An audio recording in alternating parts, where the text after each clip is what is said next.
Hello there, and welcome to episode 5. I almost said 4. Episode 5 of the Holocron-Cast. I am your... I almost said the wrong thing. Woo! I am your Jedi Holocron, Tyler, joined alongside with the local Sith Holocron, Dan. How you doing today, Dan? Pretty alright. We just watched Attack of the Clones. Attack of the Clones. Second part of our Road to Skywalker saga. It is. Did you forget your thing you do? I am the Dan Strikes Back. You're the Dan Strikes Back. I am.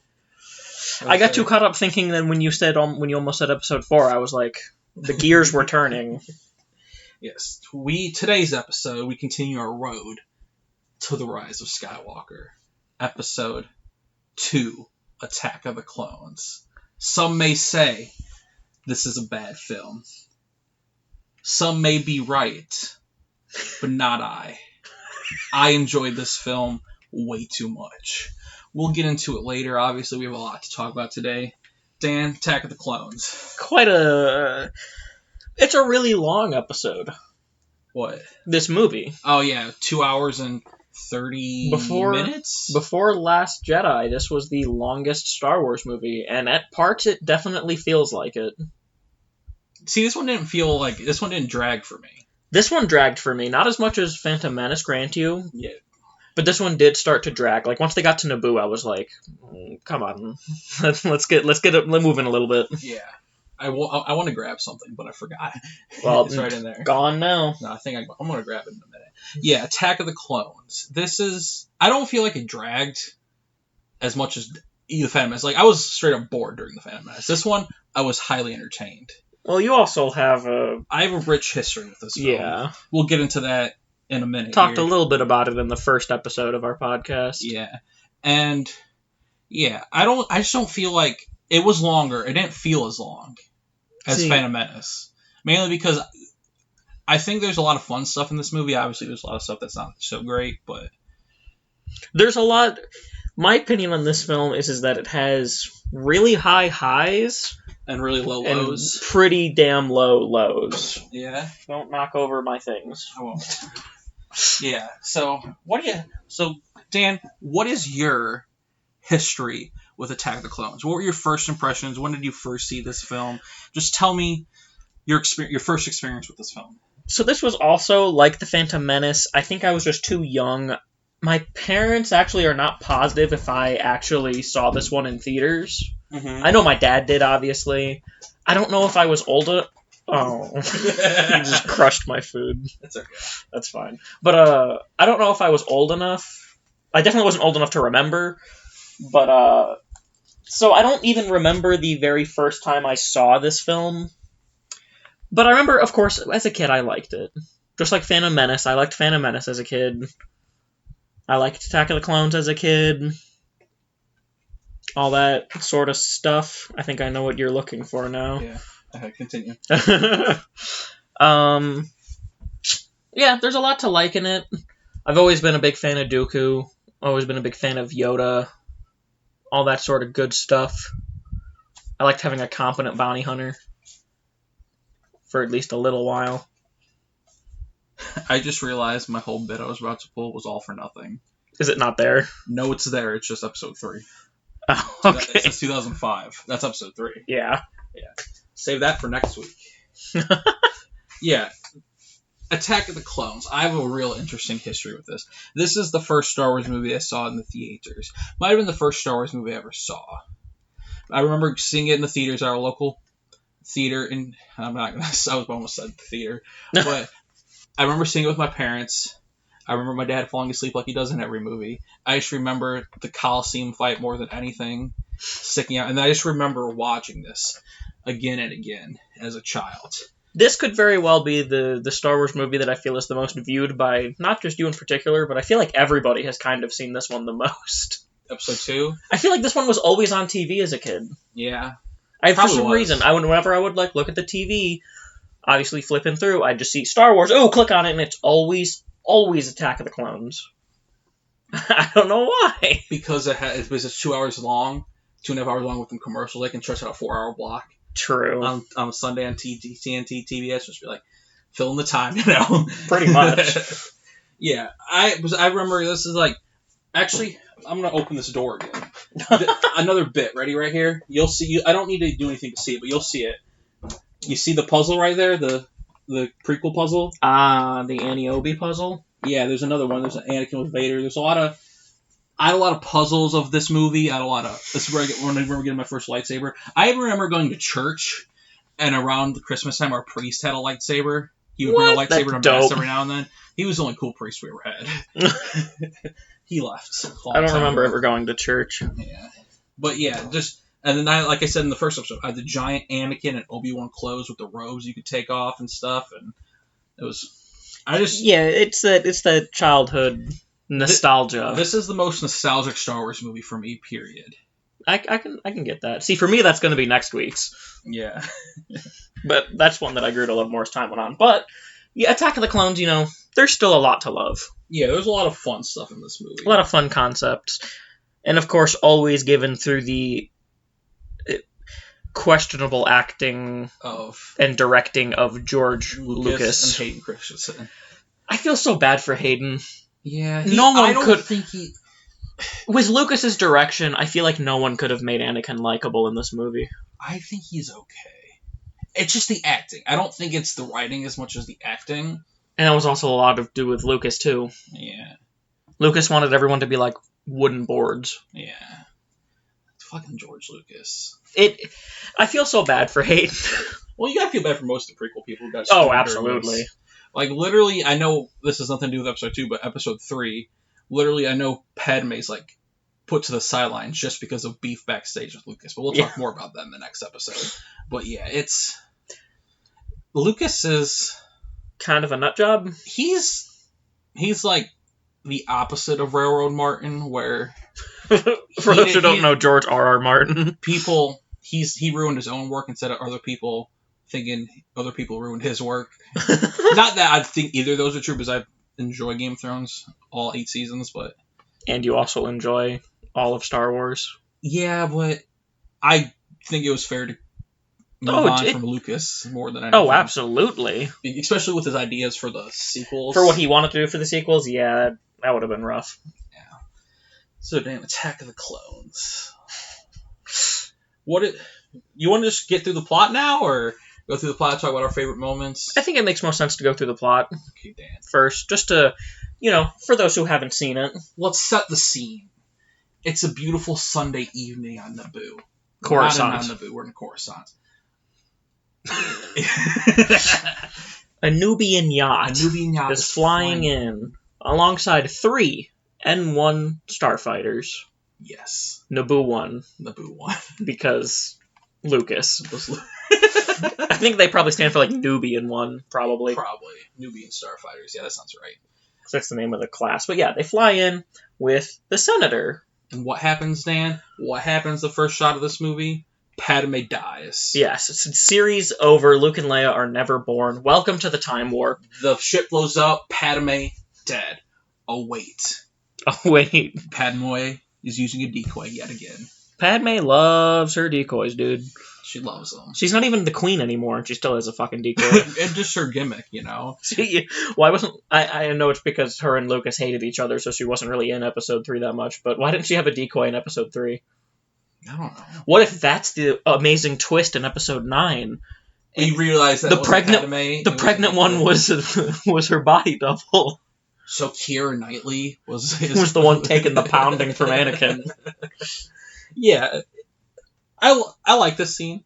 I like how they... It's a lot better of an opener than Tax discusses. Yeah, it's like it really gets you if it's been a while since you watched episode 1 and you're like, and you haven't seen these movies before. It's like, oh shit, Padme's dead. It's like, did they just really... It gets you on your feet, and you're like, oh no, they do this in the first one. You have that moment where like, did they just really job out her from the first movie? Just kill her off in the first scene? Right. That would have been sad. I like Padme. And then she has a new bodyguard. Yes. Who died? No, he didn't die. Oh, Captain Typho. Yeah, Captain Typho. Oh, I thought you were talking about body double. I always thought it was the same guy. Is Panaka? Yeah. No. I always thought it was the same guy, too, as a kid. As a kid, I just thought he, like, lost an eye in between movies. But no, But didn't they both have a patch in each movie? No, Captain Panaka didn't, I don't think. For some reason, that's why I thought they both had the eye thing. No, it was just Captain Typho. Typho Diaz. Hey, Yeah. So, yeah. Yeah. What happened? What do you like that scene, Dan? It's definitely a decent opening scene in comparison. The taxes! To fucking trade disputes. It gets you... It gets you right in, and it doesn't waste time setting things up too much. It just gets you right in there to, someone's trying to kill Padme. Mm-hmm. Yeah, you get it right away. Yeah. The attack was orchestrated by one Zam Wessel. Zam, who we'll be discussing very soon. Yes. But then, Padme heads off to go and talk to the Senate. She's here for an important bill, so we're not quite done with politics. Politics always crucial in the prequels. But they do take a back seat in this one, thank God. A lot more. It's more like they're important, but they're like not as like the trade routes. The problem is that we don't actively see them discussing it for like 10 minutes. Everything's overtly political, though. Everything. Well, is yeah, because that's the whole thing with the prequels. But it's like which is a lot.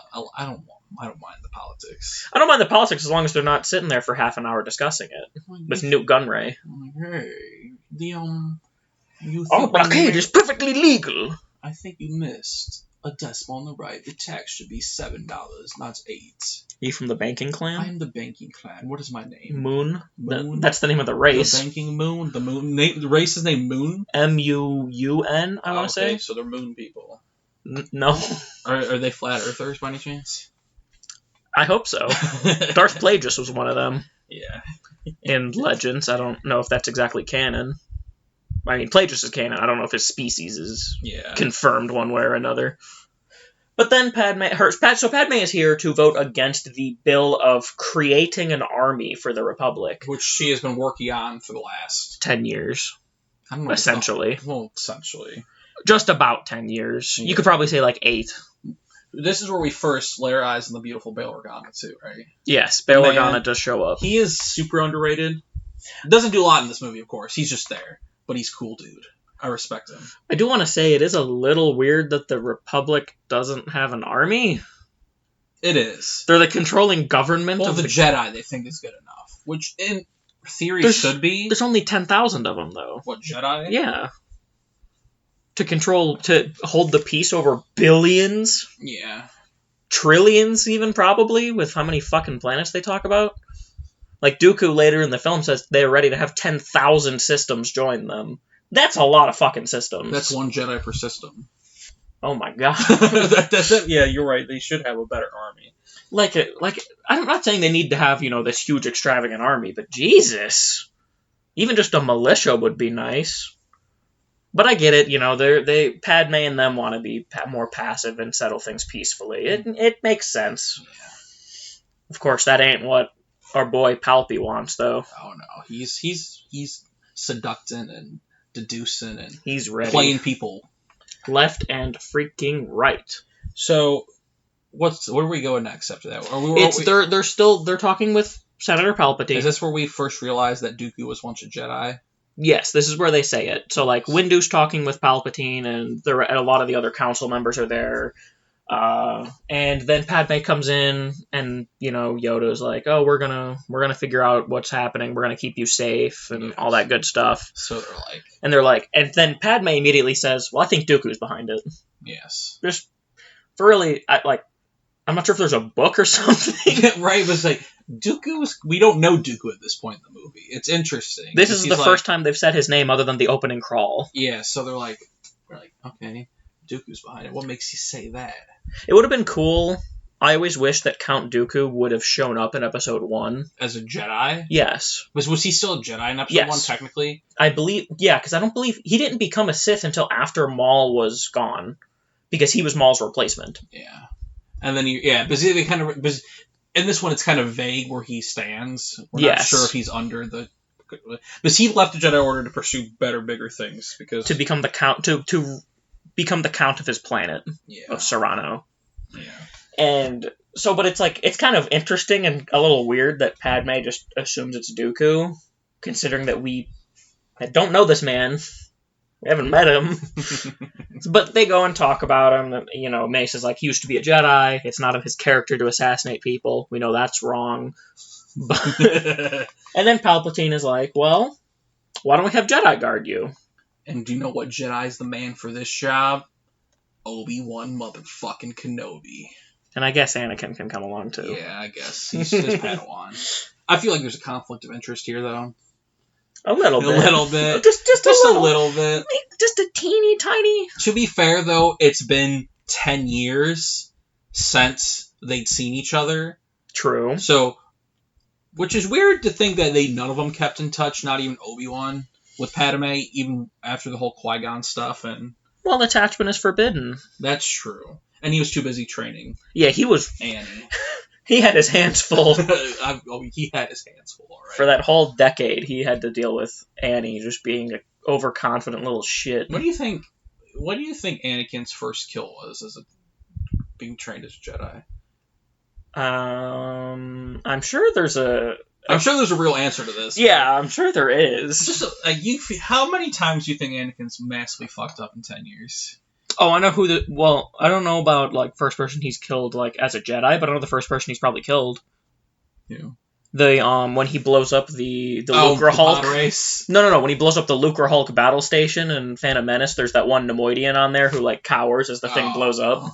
Well, first person he killed highly intentionally with a lightsaber. Okay, that probably is like a Geonosian. No, Tusken Raider. No, probably between that 10 years. Yeah. Like I said, in those 10 years, he's probably fucked some people up. Oh, he's probably fucked up massively. And of course, we get some Padme, Anakin creepiness. Anakin's feelings make sense. Their relationship is fascinating to me. There's so many weird things about it, but so many things that make sense about it. But also, it's poorly acted in many ways. I was talking with my shirt covering my mouth. Yeah. I personally don't like when Anakin's like, I dream about her every night. Yeah, you don't say that to somebody. You don't say that to anyone. Yeah, unless you're married to them. Not even that. Even then, that's a little weird. Is it, though? Well, dreaming about somebody? Well, no. Saying it the way Anakin says it is weird. He's like, I haven't been able to stop thinking about her for 10 years, Master. Yeah, the acting really makes it worse. It's also really weird when what's the other line? What's the line? It has to do with what you just said, not the dream. When he's talking to Padme? Yeah, what's the line? He says, this is way later in the film. Not that. He says a line that's like, is it around then? Maybe it is the one I'm thinking of. I don't know. Well, there's the line where he says almost the same thing to her, where he's like, you look exactly like I always remember you in my dreams. That's the weird thing to say. You don't say, you look exactly like I remember you in my dreams. Like, you say, you look exactly the way I remember you looking. Yes. When the last time I saw you, 10 years ago. Because you don't look much different. You just look like you grew up a little in 10 years. Yeah. A little bit. Well, I mean, it's par for the course when they use the same actress, but change the actor. Yeah. A little weird. Yeah. 10 years have passed. Maybe they just wanted to make Padme an ageless wonder. Natalie Portman is kind of ageless. I don't know how old she is now. Yeah, she doesn't look very much different. I was gonna say she kind of looks the same. Yeah, just could be onto something. Way older. I'm telling you, them Hollywood people got some kind of like serum. Well, it's called. I was gonna say it's called spirit bathing. And it's called money. Spirit. Like, have you seen Paul Rudd? He doesn't look like he aged in a decade. Don't look up spirit bathing. I don't want to get into this. Yeah. Yeah. So we got the Anakin, Obi-Wan, and them reuniting for the first time. Jar Jar sees Annie for the first time, and he says, "Oh, Annie, Misa, so happy to be seeing you again." Whee! And then, yeah, you have that little creepy scene, which is always off-putting. Always off-putting. This is going to be a running topic of this episode. Oh, yes. Because we both have a lot of thoughts on it. Yes, we do. Yeah. And so, they're protecting Padme, and we get to the scene. Yeah, they're discussing. He says the thing about dreaming about her or whatever to Obi-Wan, and this is when Zam Westel's coming for him. Yes. Zam Wessel, the bounty hunter hired by Jango Fett. Because Jango Fett, I guess, couldn't be fucked to do it himself. Right? But he was just sitting there watching her. Yeah, it's a little making weird. sure she finished the job. I get that it's all kind of part of the plan, because I feel like Zam is kind of meant to fail. Yeah. Well, like, I mean... Because they want him... Maybe, yeah, because Jango wants him to find... Kamino, and if she's not as competent to fail the job and they follow her and figure out that there's someone else behind it, they'll start looking for him. Ergo, end up finding Kamino. So maybe it was part of his plan. It seems like it's part of his plan. However, I also think Palpatine would have been fine if Padme died. Yeah. So it's like, if in terms of like Palpatine's grand plan, it comes down to, well, if Zam wins, great. If Zam loses, even better. I also don't believe Jango is smart enough to pull off that plan. Well, I think he would have just bombed it. Just took his missile. Just shoot a missile straight in there. Yeah, worms seem kind of... I think the worms were just to obviously creep you out a little. Yes. And to give us this weird thing where he just jumps out of her bed and swings a lightsaber off two tiny worms. They're not tiny, but like tiny compared to her and the lightsaber. Well, and she cuts them perfectly in half off her without hurting her a little. The most unbelievable thing about it is that the two worms are on, like, one's like to the side of her head, like on the pillow next to her, like to her right, and the other one is on like the left side of her, like shoulder or something. And is he hitting one swing? He does like two little swings, but he's just a fucking Padawan. I get it. But he is the chosen one. I get that he's the chosen one and that he's exceptionally skilled, but that's just a little much. He is the boy who lived.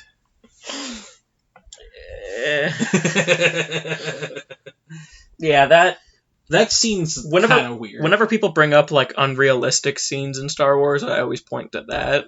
But also unrealistic in a space opera with laser swords. I don't care. But that's what I mean. Like, yeah. I don't care about that scene. I mean, sure, whatever. But I just mean when people say there are other scenes that are illogical, I'm like, yeah, well, did you see the scene where Anakin had a giant laser sword and didn't touch Padme at all while swinging right at her head? Forget everything you know. Yeah, forget everything you know. Forget everything you know. Get everything you know. Yeah, I mean, it is sci-fi. Yeah. The concept of a scene being illogical is always kind of funny to me. Yeah. Especially in movies, like we were saying, movies in space with laser swords and the Force. Also, yeah, like the Force itself, like really, like there's that scene that comes up in a little bit when they're chasing Zam. So right after they cut the worms off of her, Obi-Wan leaps out the window and jumps onto the drone. And the chase begins. Which also, I do want to say, I feel like the roles should have been flipped there. Obi-Wan's the master, so I feel like him cutting the worms would have made more sense, and Anakin's the rash one who would have jumped out the window to land on the drone. Yeah, I agree with that. Either way, though, it was nice to see Obi-Wan do something a little more out of character. Yeah, like, do something a little rash. Yeah, take a leap of faith, as you will, literally, because I don't think that was a good idea. No matter who's doing it, but but they're trying to kill the queen, and the queen's important to them. Senator. Yes, I keep forgetting she's not the queen anymore. No, her election cycle is over. Oh man, she's finally 22 years old, and she can't be queen anymore. Naboo is so bizarre. How old do you think the new queen is? She didn't look very old. Well, Padme was fucking 14, so. Yeah. And then this is way later in the film, but Padme says she wasn't even the youngest queen elected. What? Is it always a queen? I have to assume at this point. Which is fine, but it's a female-run society, I guess. I'm down for that. I'm gonna guess it has to always be a queen. You assume Sheev at some point would want to be in control of his home planet. Right? Well, he has bigger aspirations than that. Yeah, but you gotta start somewhere. True. You would have thought maybe there's a thing where he's trying to be king of Naboo. Well, to be fair, he's been trying to manipulate Padme all these movies anyway. Yeah. So he's trying some stuff. Yeah. But yeah, so they start chasing down Zam. I like the chase scene. And I really enjoy the chase scene too. I like how they when they lose them, they're chasing through the thing, and they lose them. I'm like, okay, and then Anakin just fucking jumps off the side. I hate it when he does that. Also, that's the other thing I was gonna say. This is a movie with the Force. Any other movie would be so bullshit that Anakin just jumps out of the ship and lands right on Zam's. But it's Star Wars. It's the Force. Yeah. I love that because it's like, I love Obi-Wan's response more than anything. Not again. Like, Anakin's regularly been jumping out of planes the last 10 years because he's so reckless. So reckless. It perfectly embodies that, like, relationship. Yeah. Of just Obi-Wan's just like a tired old dad who just can't put up with his son's shit anymore. Right. It's so good. I hate it when he does that. And the chase continues. It keeps going. Pretty long chase, but it's pretty nice. I like it. Yeah, then Zam Wesell sneaks into a bar. They crash. Anakin makes her crash because for some reason when Anakin decided to stab into the ship, he stabbed into the passenger seat. I get he didn't want to kill Zam, but why would they wanted to figure out who. Why would you stab into the passenger seat? What does that even do? Fear. All it did was lose his lightsaber. That's true. He does that a lot this film. Slash the engine. Yeah. He made her shoot the cockpit anyway. Just slash the fucking engine. But he's a Padawan. He's kind of an idiot. That's like his whole thing. We learn that as they go into the bar, as he almost runs in there with his lightsaber blazing. Yeah. and Obi-Wan, of course, being the stellar mentor he is like, dude, chill the fuck out. Calm down. She's going in there to hide. Just think, Anakin. Just let's walk in there. Maybe get some death sticks. Maybe. Why do I get the feeling you're going to be the death of me? Is that when he says that? Yeah, that's they walk in. Well, don't say that, Master. I love that line though. I love how the one thing nice thing about prequels is you can make lines like that, which are very like ironic and foreshadowing things. Foreshadowy. Yeah, but and then you have the greatest interaction in the whole movie. You want to buy some death sticks? Yes, please. Okay. But what if Obi-Wan bought the death sticks? That's a YouTube video. Is it? Yeah, it is. From Star Wars Theories. I want to see that now. It's a comedy video. What do you think he would do if he? I saw the video. Well, don't go based on the video. But what would I think Obi-Wan would do? Obi-Wan would get over the addiction. I don't think he'd get addicted. No, their death sticks are like crack times 100. Would he get addicted? He would get addicted. So if you do death sticks, you get addicted no matter what? Well, not no matter what, but it is like... So do you think Obi-Wan's saying, go home and rethink your life, and whatever is not going to work since that dude's probably addicted to death sticks? Well, the Force is... Well, like, you can get over an addiction. Yes, but let's assume that guy's addicted. Yeah, but... Did Obi-Wan help him get over that addiction? In Legends, he actually did. Yeah. Actually, it might be canon. I think there's a comic where you see that guy in the background and he has like a kid now. Oh, good for him. I don't know if it's canon. It's in a comic somewhere. Yeah. He has like a kid, and his name is Ellen Sleaze-Bagano. Yeah? That's his actual name. You gotta love Star Wars names. But so he sends him home to rethink his life. I just love that scene because it's a fun scene. It's just so funny because Obi-Wan's just so nonchalant about it, and his hair's on point too. He's just on top. Got the Jesus hair, dude. Jesus hair. It's so sad that he doesn't keep that. And Zam learns the hard way that you can't really sneak up on a Jedi. And then she gets caught and her arm cut off. Yes, her arm cut off, and then they interrogate her for some reason in the street. They don't stay in the building where they just chopped her arm off. They bring her out to the back alley. Where any other drug dealers can be. Well, I get why they don't want to keep her in the bar. Yeah, that makes sense. It's private business. You don't want to. You want the death sticks to keep rolling, and you don't want the. Well, but I mean, it's private Jedi business. Yeah. They don't need everyone hearing about Jango Fett. That's true. And right as she's about to give up Jango Fett, Jango kills her with a little toxic dart. The toxic dart. Kaminoan saber dart. You can tell by the ridges on the side, as we learn later. From the sexiest character in all of Star Wars, but we'll get there later. Yes. Then what happens after this? Then I really don't remember. They decide that they need to They need to protect Padme. Yes, they need to send her back to Naboo. So they're going to figure out what they need to do. They sent her back to Naboo.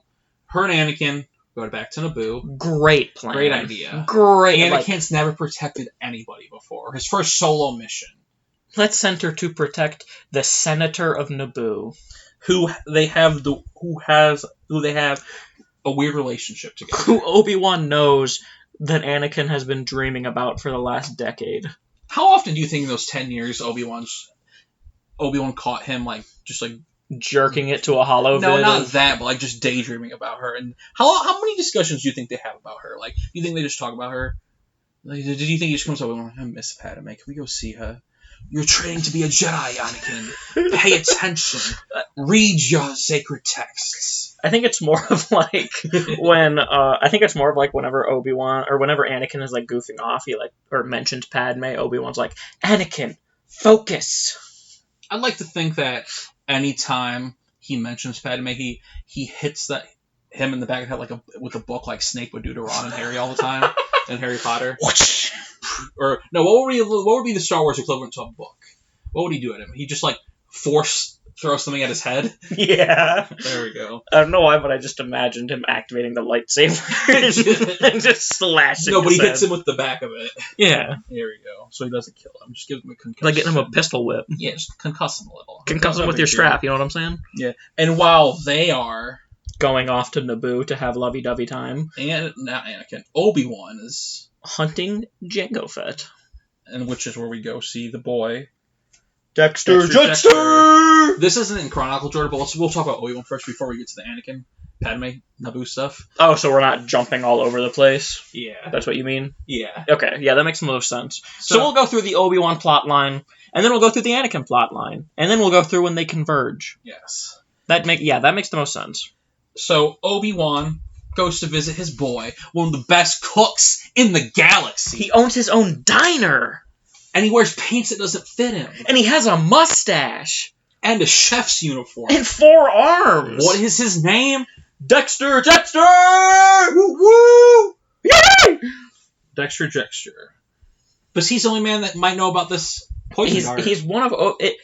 They definitely have that, like, really old friend vibe. Yeah. I assume this is like a diner Obi-Wan... Like, my headcanon has always been... When Obi-Wan was training to be a Padawan and just needed a bite to eat, he would go to Dexter's Jetsters after training. That was always my thought. I like that. That's a good one. And it was like, at the time it was Dexter's dad's cook, because they're kind of similar age. Do you think Dexter knows the Neum Nub guy from Clone Wars? The chef from Clone Wars? Oh, the Celestin on that one planet with Gregor? Yeah, with the really bad R2-D2 arc. At least we meet Gregor there. Yeah. Clone Commando. You think they're friends? No. I like to think they're like buds, man. they just smoke doobies on the weekend and just death sticks, dude. And they share burger recipes for their diners and discuss what the best bun is in the galaxy. Problem. What? They're like on the opposite sides of the galaxy. I know, they meet up once a year. Okay. They go to the small diner convention on Coruscant. Oh, okay. Yeah, you didn't know about the diner convention on Coruscant? No. Yeah, so Obi-Wan goes talks to the boy. And Dexter looks at the dart for like 30 seconds and figures out more than an analyst droid. I mean, Dexter's a fucking G. Right. Well, to be fair, Dexter says he only recognizes it because he was working on a planet outside of the Outer Rim and saw someone get poisoned by a saber dart. Mm-hmm. Like, goddamn, Dexter, you're brutal. I choose to believe Dexter's the one who killed the guy with the saber dart. Dexter would never do such a thing. Well, sometimes with Obi-Wan. Sometimes you gotta put a motherfucker down. You think Obi-Wan would be comrades with that guy? Oh yeah, because Obi-Wan's never been friends with a murderer. Never been friends with someone named Massage Ventress, ever. Never did a mission with them. Never pretended to be a bounty hunter. Nothing. Never had weird sexual tension with a woman named Asajj Ventress. He loved the Duchess. Don't even pretend that he would betray her. Come on, there was some sexual tension. Well, obviously, I think... But that's just because it's Obi-Wan. He oozes raw sexual tension, and so does she. It's just, ooh. Oof. And then... Wait, she is in the Duchess, or she is in Asajj? Asajj. Okay. The Duchess... No, she doesn't, ooze. She doesn't ooze? That's what I mean. Ooze isn't the right word. I love how we can just incorporate the Clone Wars into these next 2 episodes randomly. Right? And then, after he talks to Dexter, he goes to the archives, right? Yep, and because Dexter is like, it looks like it comes from Kamino, it's a Kamino saber dart, and then Obi-Wan's like, fuck is a Kamino? And so Dexter tells him where it is, like, roughly where it would be in the galaxy, and Obi-Wan goes to look it up in the archives to see what he can figure out about the planet. But it's not there. It doesn't exist. Jocasta Nu comes up and offers the famous line, if it isn't in our records, then it doesn't exist. which gets memed all hell, which I love. I love Jocasta Nu. Jocasta Nu is hilarious. Secretly a badass, but we'll discuss that some other time. Oh, yeah. She is secretly a badass.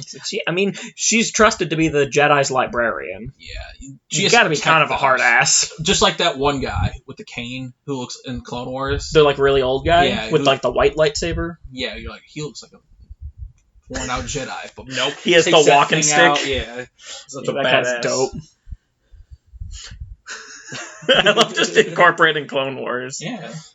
It's the best prequel. It is. So yeah, he figures out, and of course, Jocasta Nu's obviously no help there, so Obi-Wan's like, fine, I'll go fucking talk to Yoda then, Jesus. God, man. And then he goes to Yoda and it's like, hey, you gotta fucking get your bitch in place, dude. Come on! Slap her up!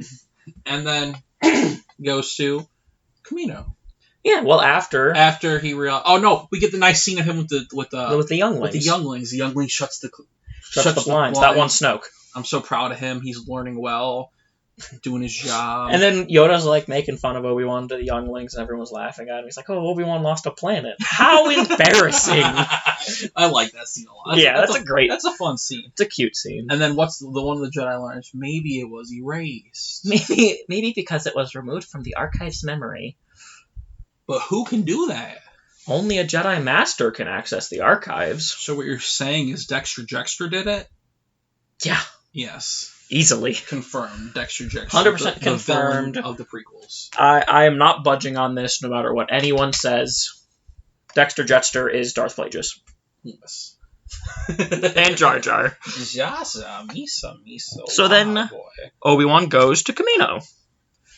Meets Jango. First of all, he meets Tan Wee. Excuse you. Tan Wee. Well, I was going to put them all together. But she's the first one he meets. Yeah, he meets Jango, Boba, and then Tan Wee. And then the Prime Minister, whose name I don't remember. And he learns of a man named Master Sifo Dyas, who's been dead for 10 years. Over 10 years. Which we know isn't true because of the Clone Wars. We know he's actually still alive. But that's irrelevant to this story, Master. Or wait, no. Wait, was that... No, Sifo Dyas is dead. Who's the guy in the Clone Wars? The guy that was alive in the Clone Wars was... Is it playing? Yeah. Okay. Yeah. The guy... Yeah. We were talking about... We had an error. Mic error. Yeah. Spilt my bottle of water, so we had to stop. Very dramatic. Yes. It was, so the guy who was in the Clone Wars, he was a, secretary or something to Chancellor Valorum. Are you sure it's not Sifo Dyas? No, because Sifo Dyas, they drained his blood.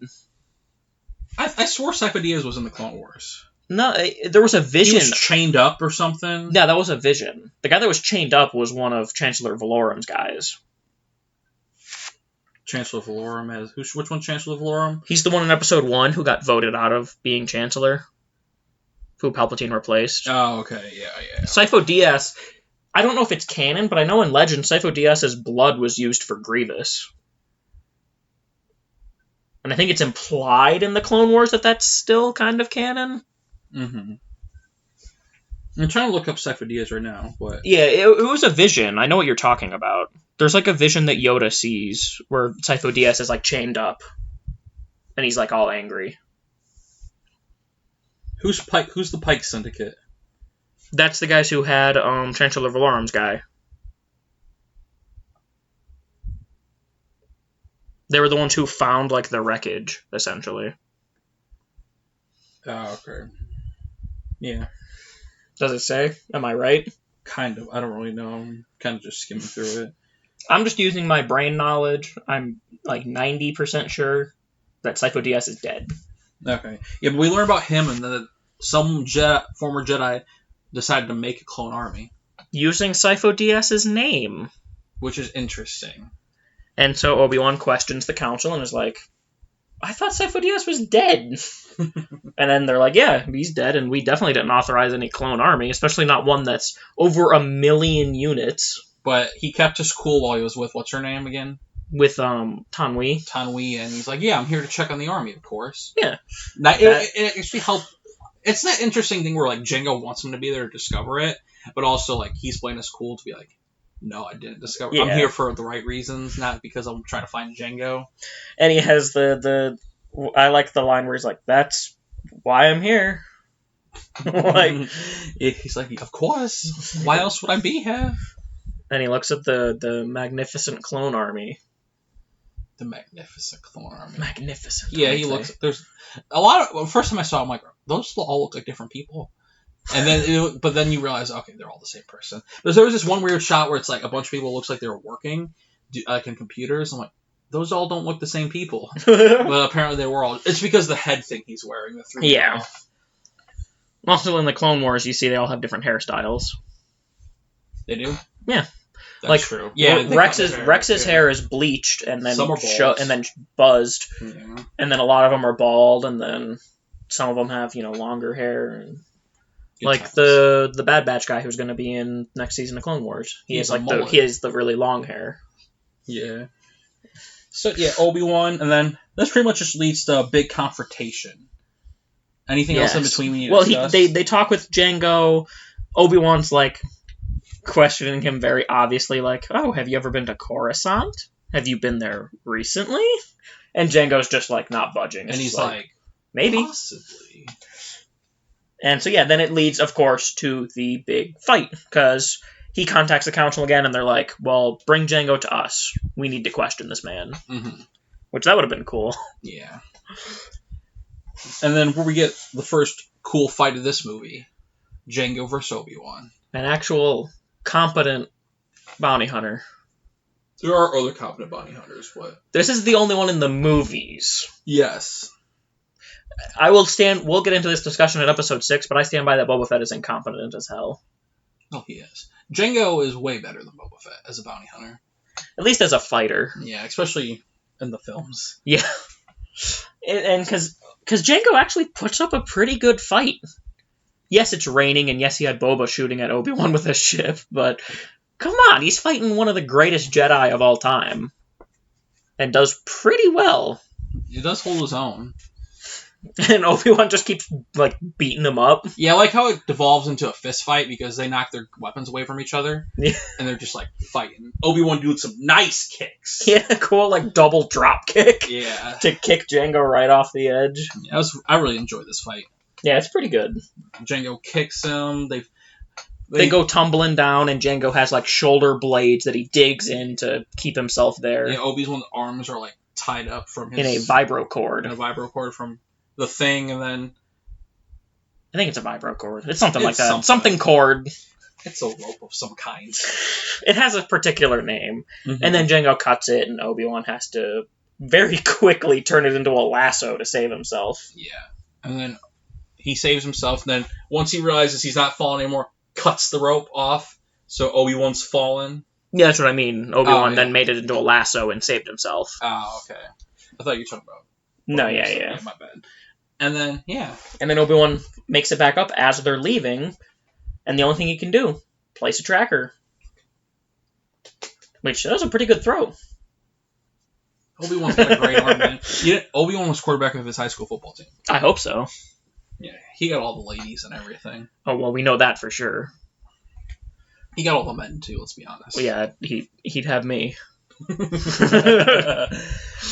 So, yeah, they fight, they get, and then he follows him back to... Geonosis. But first, Jango and Boba realize that they're being followed. And they're going through an asteroid field. And they release the seismic charges. Their sound is very cool. That sound, dude. But sometimes those sounds can be bad if you don't do them right. Yes. Like, remember like the old THQ movies, the sound that would play, like you get really loud? Yeah. I hated those. Really? I liked those. I hated those. Seismic charges are dope, though. Yeah, they're really cool. I love how it's like, it gets like completely silent, and then it just bursts. Mm-hmm. That's really cool. Also, one thing I forgot to mention is what Jango and Boba and Obi-Wan are meeting. We hear the name Tyrannus for the first time. Yes. Which is... Because Obi-Wan says, so you must know Sifo Dyas then. He's the one who contracted you. And Jango just looks him dead in the eyes and says, never heard of him. I was contracted by a man named Tyrannus. And which is a really cool Sith name.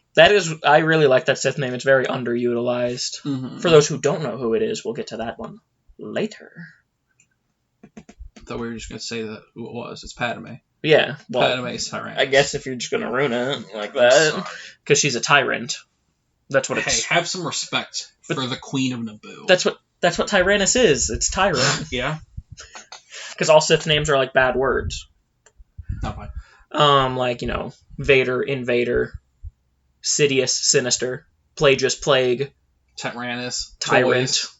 Oh, I thought it was Toys. It is also Toys. Maul is the most obvious one. Yeah.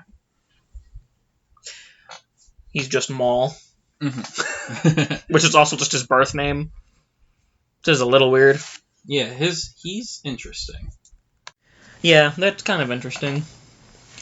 Yeah, I like the Sith names. They don't use them enough in the franchise, I don't think. Yeah, the only one you really hear a lot is Vader. Yeah, because that's the only thing he's referred to. Yeah. They don't say Darth Sidious enough. They do say it in Jedi. The last one. Yeah. Not Return of the... Are they going to say it in the last? Oh, wait. What are you talking about? Luke says Darth Sidious. In The Last Jedi. I was very confused for a second. So you said the last one, and I was like, what, have you seen episode 9? Because you said the last one? Yeah, I've seen episode 9. Oh. The trailer. There you go. Yeah, Sith names are cool, but we hear Tyrannus for the first time. They go into the asteroid belt, seismic charges, all that cool stuff, and you have the best Boba line of the whole franchise. Which is... Get him, Chad, get him! Fire! Woo! He's like little Annie. He's like, yeah. Apparently, the guy who played Kid Boba is like a big Star Wars fan. Yeah, he's big in the Star Wars things. He's at conventions and stuff. That. Daniel Logan I don't remember his name. I'd be the same way. Yeah. If I was a little kid. Literally the guy who was in the Boba suit in the original trilogy does conventions. And people care for some reason. Well, because we never saw his face. We don't but know who he is Boba Fett. So is Daniel Logan or whatever his name is. Yeah, they can both be Boba Fett. That's fine. No. So can Tamora Morrison, who voices him. Who? Django. He voices... we see his face. But I mean, he voices Boba. In the original trilogy? In the new cuts, yes. I did not know that. Yeah, because he's a clone. Yeah. How is he not going to have the same voice? He used to have... Tamara Morrison doesn't do that. Yes, he does. It's part of the reshoot. He's not the guy that does the Clone Wars voice, though. No. Okay. That's Bradley... D. Bradley Baker. D. Bradley Baker. Yeah. Okay. But Tamora Morrison redid voices for Boba Fett in the original trilogy. I did not know that. That's interesting. After the prequels came out. The original Boba Fett actually did have... not too far of a different voice. Like, it wasn't that different. Yeah. But, of course, he's a clone, so they want it to be the same. So they just had Morrison record it. And it also helps that Boba was wearing a helmet, so it was pretty easy to sync up. Yeah. Well, yeah, it's real easy. And then, yeah, they destroying a bunch of things. He dodging, he weaving, he's not doing what Rickon should have done in Battle of the Bastards, And then... I really wish that scene where they go into the big one, they would have just threw a seismic charge and just seen what destroyed happens. The whole thing. Yeah. Effects budget would have not liked that, probably. Yeah, it probably would have killed themselves. Yeah. But also, you got to do what you got to do. The Emperor desires. But you're really trying to get him to go. You literally want him dead anyway. Because in the Colosseum scene, they're trying to kill everyone. Yeah. Sometimes you have to make sacrifices for the Empire. Because Palpatine didn't care one way or another. But Dooku did want Obi-Wan on his side. Oh, that is true. And I believe... I don't know. Because Dooku's the one who's paying Jango. So maybe he... Well, he did try to kill Obi, though. Obi-Wan, the Master. So then they land, he follows him to Geonosis, and Obi-Wan's slinking around trying to figure out what's going on. And we finally get the first view of the Duke Man. The Duke Meister. Played by one Christopher Lee. You actually know this actor. I don't. I know them when they're in Star Wars. Yeah. you just know him because you're such a big Lord of the Rings fan, right? Yeah. For record, I've never seen Lord of the Rings. I want to, but I never have. For record, I've never seen him either. And for record, I don't want to. But yeah, we see Dooku for the first time. Very different for a Sith Lord. He is the coolest lightsaber, one of the coolest lightsabers. With the curved I like hilt. the curved hilt a lot. I like that he's, like, so different from all the other He's Sith. very, like, I'm a fencer. Well, he's also, like, very, like... He has much more of a facade of, like, being a good guy. Yeah. Well, because after leaving the Jedi World, we weren't really sure where his allegiance lies. Like, we're trying to figure out what his goals and aspirations are. I just like that he has, like, the hidden evil sort of vibe. Yeah. Like, Palp was, like, deceptively frail. Vader was just intimidation. Maul was ferocity. But Dooku's, like, he has that facade of, like, I'm a gentleman. But then he'll, like, poison you in your sleep. He's a very scholarly vibe. Yeah, I like that a lot. To take you to school with my lightsaber. Because he was the greatest Jedi duelist of all time when he was a Jedi. No one could beat him. I wish we knew more about him as a Jedi. We know he was Yoda's Padawan. Yoda's final apprentice. Which makes Yoda just worse. You failed. No, I'm just kidding. That's why Yoda didn't take any more apprentices, I'd imagine. Because he finally failed? Well, because Who's Yoda's first apprentice? Oh, God, we have no idea about that. Okay. The only person we know who was a direct apprentice to Yoda is Dooku. Mm-hmm. And then Dooku trained Qui-Gon, Qui-Gon trained Obi-Wan. Obi-Wan trained Anakin, Anakin trained Ahsoka, Ahsoka trained... Luke. Yes, she trained Luke. Ezra. No, she trained Luke in between 6 and 7. Who has Ahsoka trained? Luke. Ahsoka trained Luke? Yes. I believe it. In between 6 and 7. Factually correct. Just kidding. For all we know, it could be correct. That's a fun theory. But yeah, so we see Dooku, we see other separatist leaders. Poggle the Lesser, Wat Tambor, Newt Gunray. Banking Clan guy. The Moon, who's the only one who's there whose name I don't know. Because he's somehow even less important than the rest of them. I don't think any of them are very important. That's what I mean. Except Dooku. But he's somehow even less important. That's fair. Well, I'd argue Newt is because he's a big part of episode season 1.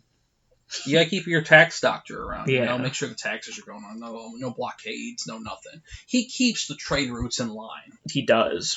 That's why you keep him around. But Dooku's being the good guy, being like, we gotta, if you join me, we're gonna secure independence from the corrupt republic. He's suave talking them all, being like, we can win this, we can have freedom. You don't gotta be a part of this corruption anymore. When really, he's in league with it, but they don't know that. Wait, Dooku doesn't know that? No, Dooku knows that, but the others don't. I was gonna say that'd be funny if Dooku did know. Dooku's the only one who did know. Yeah. And then Obi-Wan goes back to his ship. Does he get captured? Where does he capture? He tries to send a message. He does send a message. He sends a message to Anakin. He wanted to send a message to Coruscant, but he took damage during his fight with Jango, and his transmitter was nearly destroyed. And then he gets captured. By a droideka. The droideka rolls up, and he sends that message to Anakin and Padme, who deliver that message to the Jedi Republic. And this is the end of Obi-Wan's arc. He died. And we will now return. We will return momentarily after we discuss the best arc of the film. Anakin and Padme. Forbidden Love. Dan, this is your favorite arc, isn't it? We just got through the good arc. The Obi-Wan stuff is all the interesting stuff.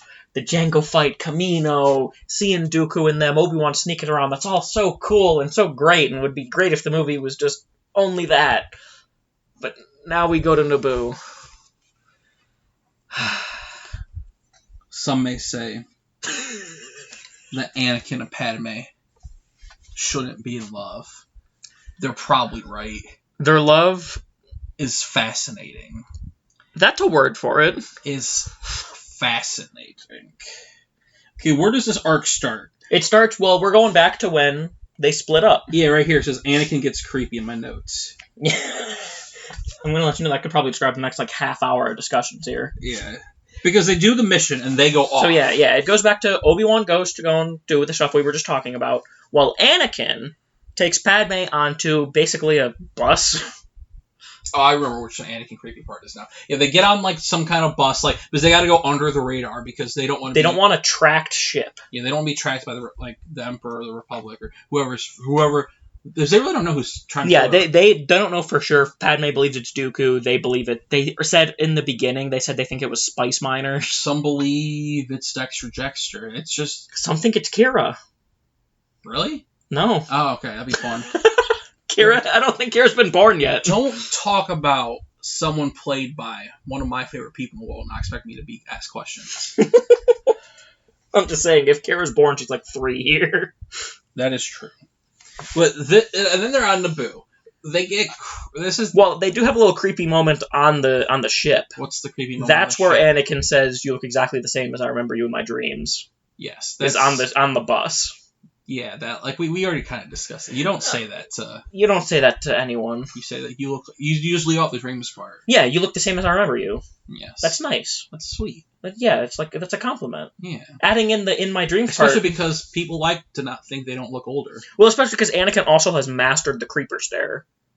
Yeah, every time he says it, he turns his head down, looks at Padme, and his like he doesn't know what to do with his eyes. His grin just like slowly forms. Yeah, it's so bad. You look just like how I remembered you in my dreams, Padme. Because oh my god. And then they're on the stop. I was giving him the Anakin face. Oh god, I need to go take a shower. But no, and then they're on Naboo on the balcony. Yes, which we see later too. We do. Where I don't remember. They're looking. No, well, the biggest, most important thing of this whole scene, they're looking out, and Padme says they used to have fun on the beach, roll around in the sand, and Anakin realizes, this is my moment. I hate sand. The best pickup line. I don't really like sand. It's coarse, rough, irritating, and it gets everywhere. Fucking everywhere, man. Not sand. like here, where everything's soft, and then he touches Padme's hand, and smooth, and then he like starts to try and inch up her back. No, he takes his 2 fingers, I think, and like strokes her back, but she's wearing a dress where her full back is exposed. The entire back. I don't know how that thing's being supported.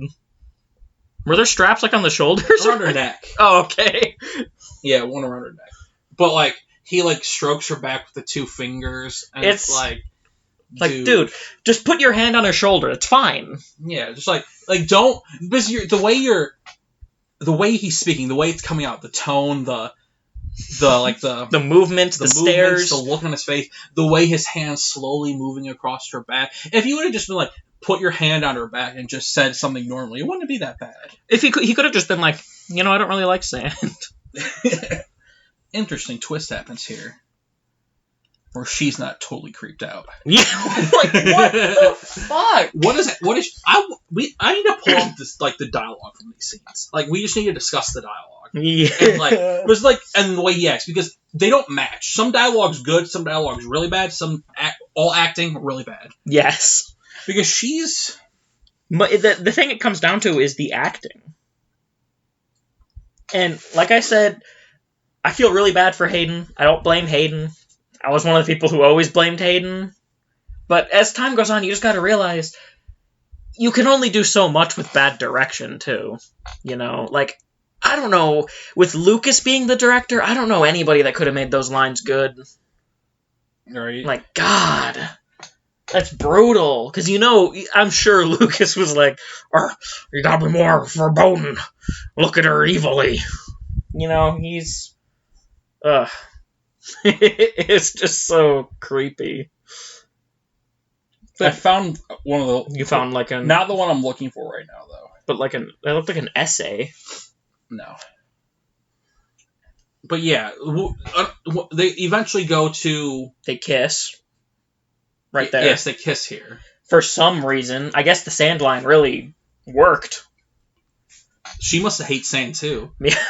Well, no, but she likes sand, because he was saying, Naboo on sand is soft and smooth, as he was creepily caressing her back. Mm-hmm.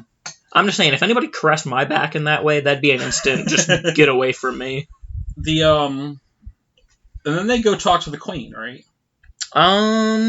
Yes, I believe that is what follows. The Queen might have been before that. Either way, they go talk to the queen. Yeah, either way, they go and talk to the queen. And this is where And my conspiracy theorist boy is back. He's still there. The guy who's like, communications interruption can only mean one thing. Invasion! From the last movie. He's still there. Mm-hmm. He looks exactly the same. And then he calls Anakin Jedi Master. And then Padme comes with a stellar line of, no, he's not a Jedi. He's a Padawan learner. And Anakin gets butthurt as all hell. I mean, to be fair, she's stating truths. She is... No, I agree. She's stating a truth. However, God, let him down a little easy. Coming from the guy who just caressed her awkwardly and creepily, she don't owe him nothing. No, I agree, but, then she acts like kind of shocked when he gets all pissed. I mean, you basically just said, oh no, he's not good. Like, to everyone else. Because... And then she's like, well... This is my home planet. I know a little thing about here. Maybe trust me and take my advice. And he's like, okay. You right, girl. You right. He's just like, okay. Okay. And then does this lead to the grass scene? I'm pretty sure, yes, it leads to the grass scene. Also, I was wrong. I don't know if I said this in the last podcast, but I was saying when we were watching it, I kept thinking we were going to meet Padme's parents in this movie. Yeah, we don't meet Padme's parents. I don't know why I thought we did. They fascinate me because where the hell are they? And why did they let their 14-year-old run for president? Yeah, and then we get to the grass scene. The meadow. The meadow, where Anakin... Looks like a Windows XP background. Anakin's riding around on a big fat thing. On a big rhino hippo bulb thing. And... they're just talking, and he eventually grabs her. Well, they also, before that, like a little bit before that in the meadow, they have like a picnic, and they're talking about politics. Oh, that's not after they roll? No, this is before the rolling. Oh, okay. It makes it a little weirder that they continue to roll after this, because basically Anakin's talking about how he doesn't really like how politics works, it takes too long, that sort of thing, and he's like, we should just have everybody say what they want to do, and then vote on it and do it. And Padme's like, that's what we do. Anakin's like, well... if they don't agree, they should be made to. Fascism. Like, this man is sitting here. It's so obvious that he has, like, a lot of issues. And then he's, like, promoting fascism. And then you go and roll around in a meadow with him. Literally roll around the meadow. He grabs her and they roll down the meadow. Like, what? Laughing. The weird thing is, though, like, you can't be mad because she's somehow enjoying this. But that's what makes me mad! But who are you to tell her what to enjoy? It just doesn't make sense. Some people like weird. But it just boggles my mind. Like, Anakin, I get it. He had a childhood crush that evolved into something a little bit less healthy. Yeah. Padme, I don't think it's completely unhealthy. It's definitely unhealthy. The way he goes about it is unhealthy. The way he acts on it's very unhealthy. It's not unhealthy to have a crush. Mm-hmm. It's not unhealthy to be in love. Yeah. Like, a lot of the things that he's doing are natural for a weird little kid who is emotionally stunted. Yeah. Because he's definitely emotionally stunted. Being a Jedi will do that to you. It's just, to me, the problem has always been just that Padme goes along with it. It doesn't make any sense. She can do so much better. Well, all women can do better than what they got. It just is... That's why all the CEOs and big businessmen cheat on their wives. It's just so... weird. I don't like it. Because there's, like, not really any... Like, they have a couple laughs together, but otherwise, most scenes, it looks like Padme is creeped out by him, other than when they kiss. Doesn't she say, at one point, you're making me uncomfortable? Yes. No, it's when he's giving her the creeper face. She says, don't look at me like that, and he says, why? And, like, gets even harder with it. Is that the first scene? I think that's on the bus. It's on the bus. I don't think they're on a bus. I think they were, because she had, like, the weird headdress They look like they're in a bedroom. Oh, was it on Coruscant still? Maybe. It might have been on Coruscant still, so this was, like, real early. There's so much dialogue that we forget, but... I have the whole conversation for one of the ones coming up, because... Like, the biggest problem to me is, like, sure, if she's into it, she's into it. But there's not even any, like, hints that she's into it. The whole time she acts like it is disturbing. But she loves him, apparently. She's like, you're creeping me out, don't look at me like that. And then he keeps looking at her and just goes, I'm sorry. It just is so uncomfortable. It doesn't make me uncomfortable because it doesn't make Padme uncomfortable for some reason. Which it should. But she looks uncomfortable. Like, she even says... Oh, she says it once, yeah. It's so weird. I don't... And then she, keeps trying to, push him away. Yeah. But she ends up kissing him. No, I know. But that's what I mean. It makes no sense. It's so confusing. Forget everything you know. It wouldn't be a problem if she was into it the whole time. They should have... But she was flirting with him when he was a kid. True. It's so weird. What it should have been... I get what they're trying... What Lucas was trying to do was, Padme is into it, but is trying to be professional about it. Yeah. But it just comes across as she's, hating it. It should be more obvious that she's, having doubts, but is still, kind of, She's like, I want this, but we can't. Yeah, whereas instead it comes off a lot as, you're creeping me out. Okay, let's get to the final. The final Annie-Padme. This... Well, we do have that little scene where they use a CGI pair. Yeah, that one's... fine. They look like they're having fun there. Yeah, that was a fun scene. That was one scene where it looks like they actually enjoyed each other's company. Yeah. Maybe for the second time. I forgot what they were talking about. Anakin was being Obi-Wan would be grumpy if I did this, and he used the Force to move the pair. Mm-hmm. But you ready for the... I'm going to read this, because we got to talk about this, because Is this the scene by the fire? Yes. Padme's wearing an awful dress here. It's a weird outfit. Awful outfit. And she has a lot of outfits, and most of them are pretty on point. But this one's She changes outfits, literally every 5 minutes in this film. Every time she's at a different location than the last one she was at. It's a lot. It's a little excessive. Okay, ready for this Anakin quote? Are you ready for this Anakin quote? I'm not emotionally ready, but I guess I'm ready. From the moment I met you, all those years ago, not a day has gone by when I haven't thought about you. See? Let's stop there. That's not a bad line. That's not not something you shouldn't say to a person. The way he says it and the way his eyes look.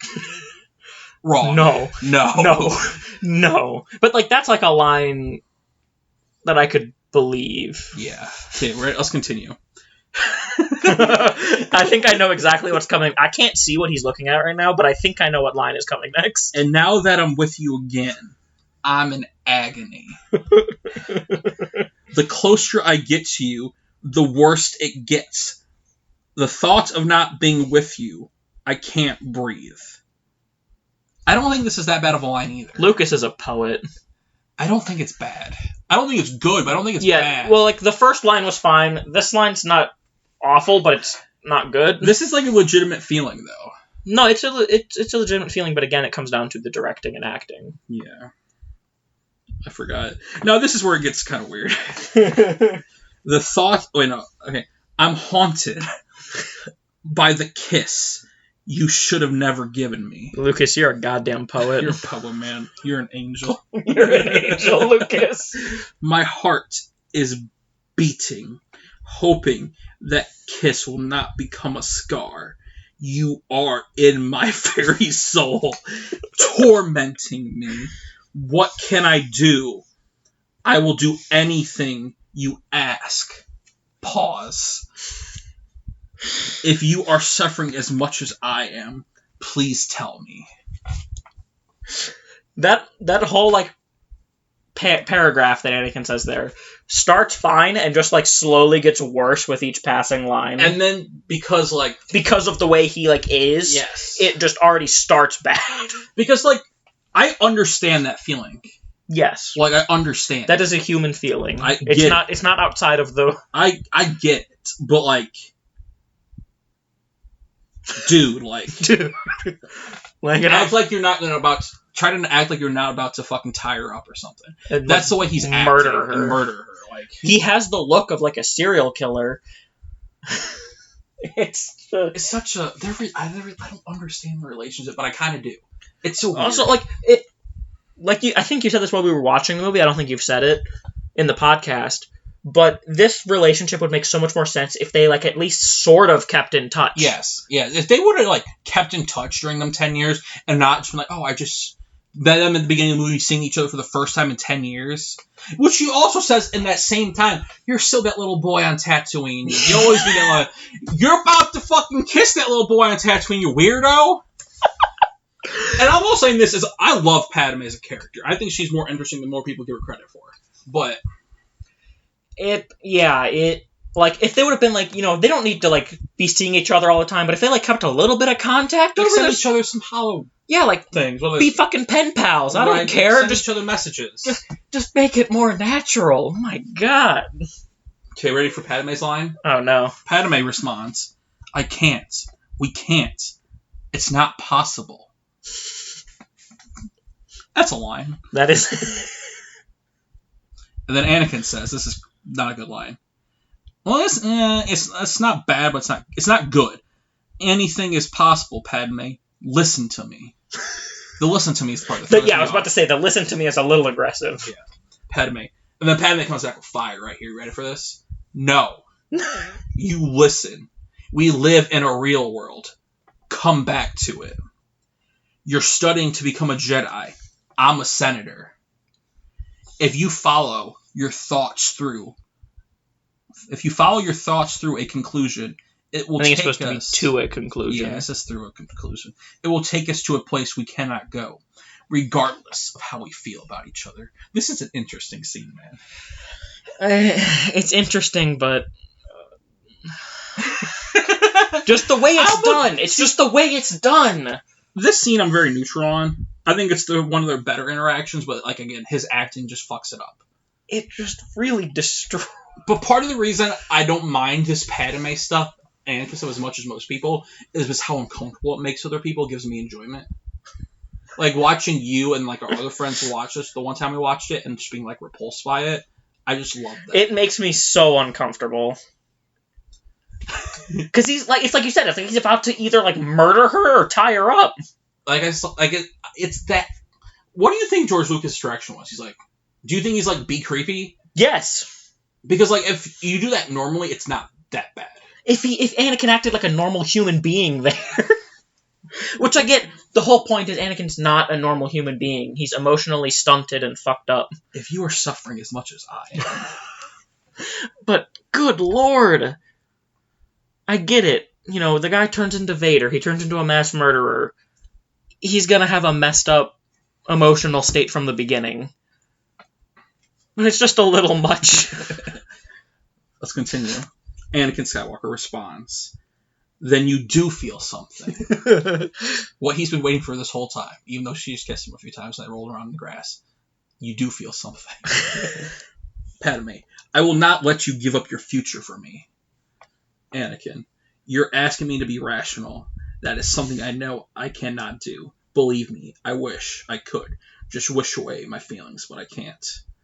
And that's all the quote we got here. Those last few lines aren't bad. Yeah, they're not atrocious. He was a little less creepy there at the end as well. I like the line, I wish I could just wish away my feelings, but I can't. I don't like him doubling down on I wish I could just wish. Yeah. That's a little weird. That's too much. I wish I could. It should just be I wish I could get away from my feelings. I don't know. I wish I didn't feel this way. Yeah, I wish is a little weird. But yeah, it's more normal. I think, yeah. Yeah. It's just, it makes a lot of people uncomfortable. Because it's just Lucas, man. George Lucas, man. Thank God you don't do Star Wars anymore. He's a visionary. Okay. Let's try to get away from this Padme stuff now, because that's the meat of it. That scene, I think, was the meat of it. Yes, that is absolutely. That is dialogue, okay. Acting, horrific. Yes. I can agree The eyes they were making at each other, strange. The Anakin eyes are disturbing. But also, once we get all the weird stuff, Padme has some pretty cool moments in her sequences here. Because, what's next? Is next when they go to Tatooine? Yeah, Anakin has his nightmares. Yeah. Anakin's having nightmares. Which has been something they talked about throughout this whole movie. Anakin's been having nightmares. About Shmi. Shmi Skywalker, his mother. His madre. And then he's like, I'm sorry, Padme, I just gotta go. I know I'm supposed to protect you, but I have to go save my mother, which I understand. I understand. And, like... But also, great bodyguard. Yeah. But, no, I get it. It's his mother. And this is here where Padme baller ass move. He's like, I'm coming with you. If you're gonna protect... No, she says that later. Yeah, which is another baller ass thing.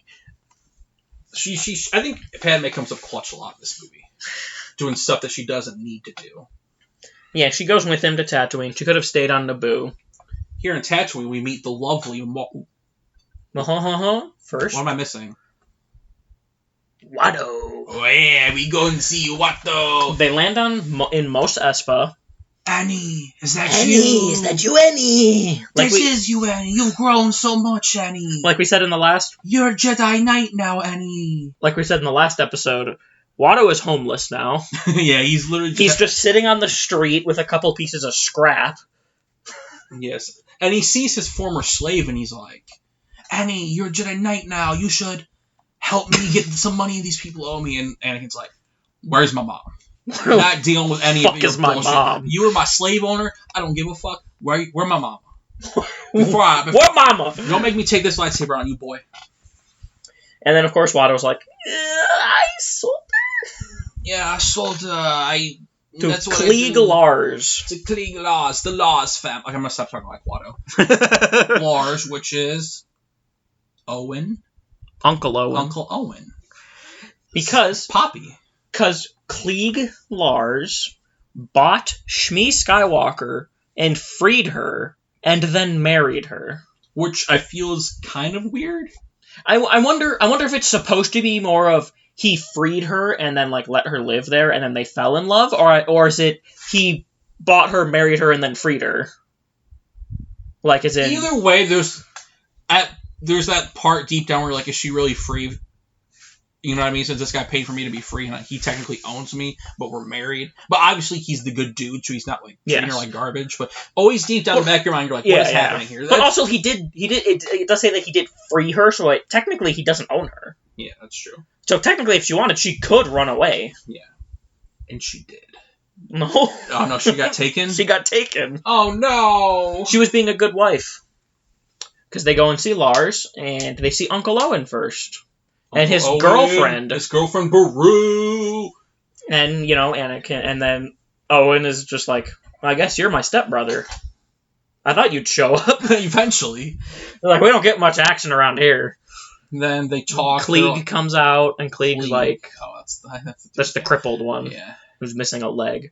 That makes me feel a little bit, too, that, like, the dude's in a wheelchair, so, like, he can't be in that much control over Shmi if there's some weird slave shit stuff going on. Yeah. Well, I think he implies that he lost his leg trying to save her. Maybe. I thought that was what he implied, but I could have been hearing that wrong. I like to think so. Because he says, like, 30 of them went to go and save Shmi after the Tuskens got her. Maybe that's why he was, check. Yeah. Because he didn't have a leg. Yeah. He had, like, a stump. And he was like, so Shmi was cleaning the whatever they call them, because they get mushrooms on them. Yeah. And halfway back to the homestead, she got abducted by Tuskens. And him and 30 other guys went out there, and only 4 people came back. Which, you brought some chumps with you, dude. I get it, you're poor. But Jesus, you brought 30 people, and they, like, all died? Tuskens didn't even look like they took a dent. Right. But so, of course, Anakin, being Anakin, is like... Gotta go get my mama. I gotta go see Mom. Mama. This whole segment, I understand Anakin. Oh, yeah. Like, because he's not so much as creepy, and also this makes a lot more sense of him being, like, brooding and, like, angry. It's his mom! Yeah. Of course, he's clearly a broken kid. Yes. He was a slave. If he wasn't, he would be part of the Night's Watch. Yes, he would be. So we have a cool little scene of him going on a speeder and tracking him down, asking Jawas, and then we get to a scene where I kind of don't know if I like it. When he finds Shmi? When he finds Shmi, just for her, like, to die immediately. He finds her, he's like, I got you. She's been there for a month.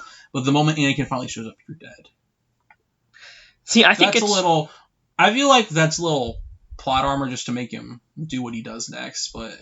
Well, I feel like it's partially because she was content dying there. Yeah.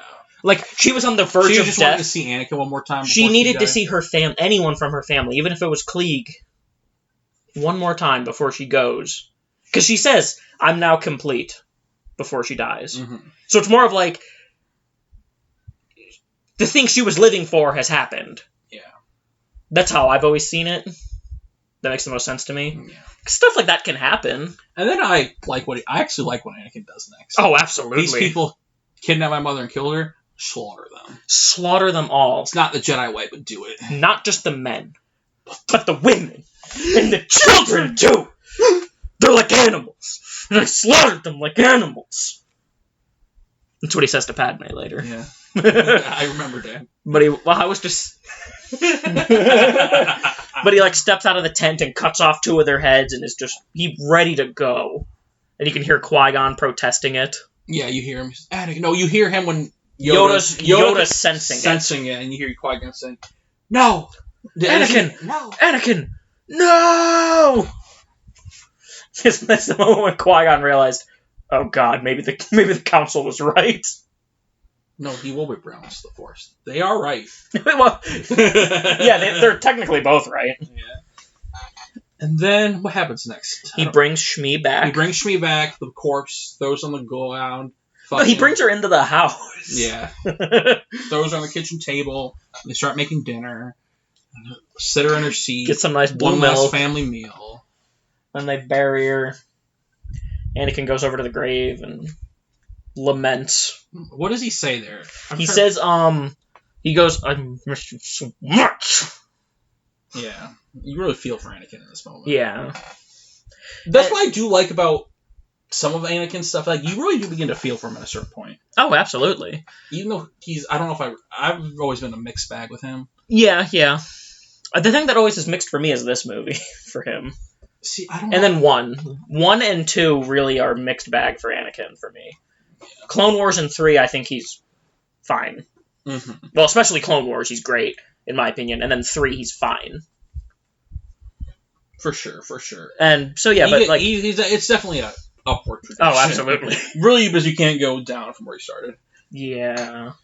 But, yeah. Are you an angel?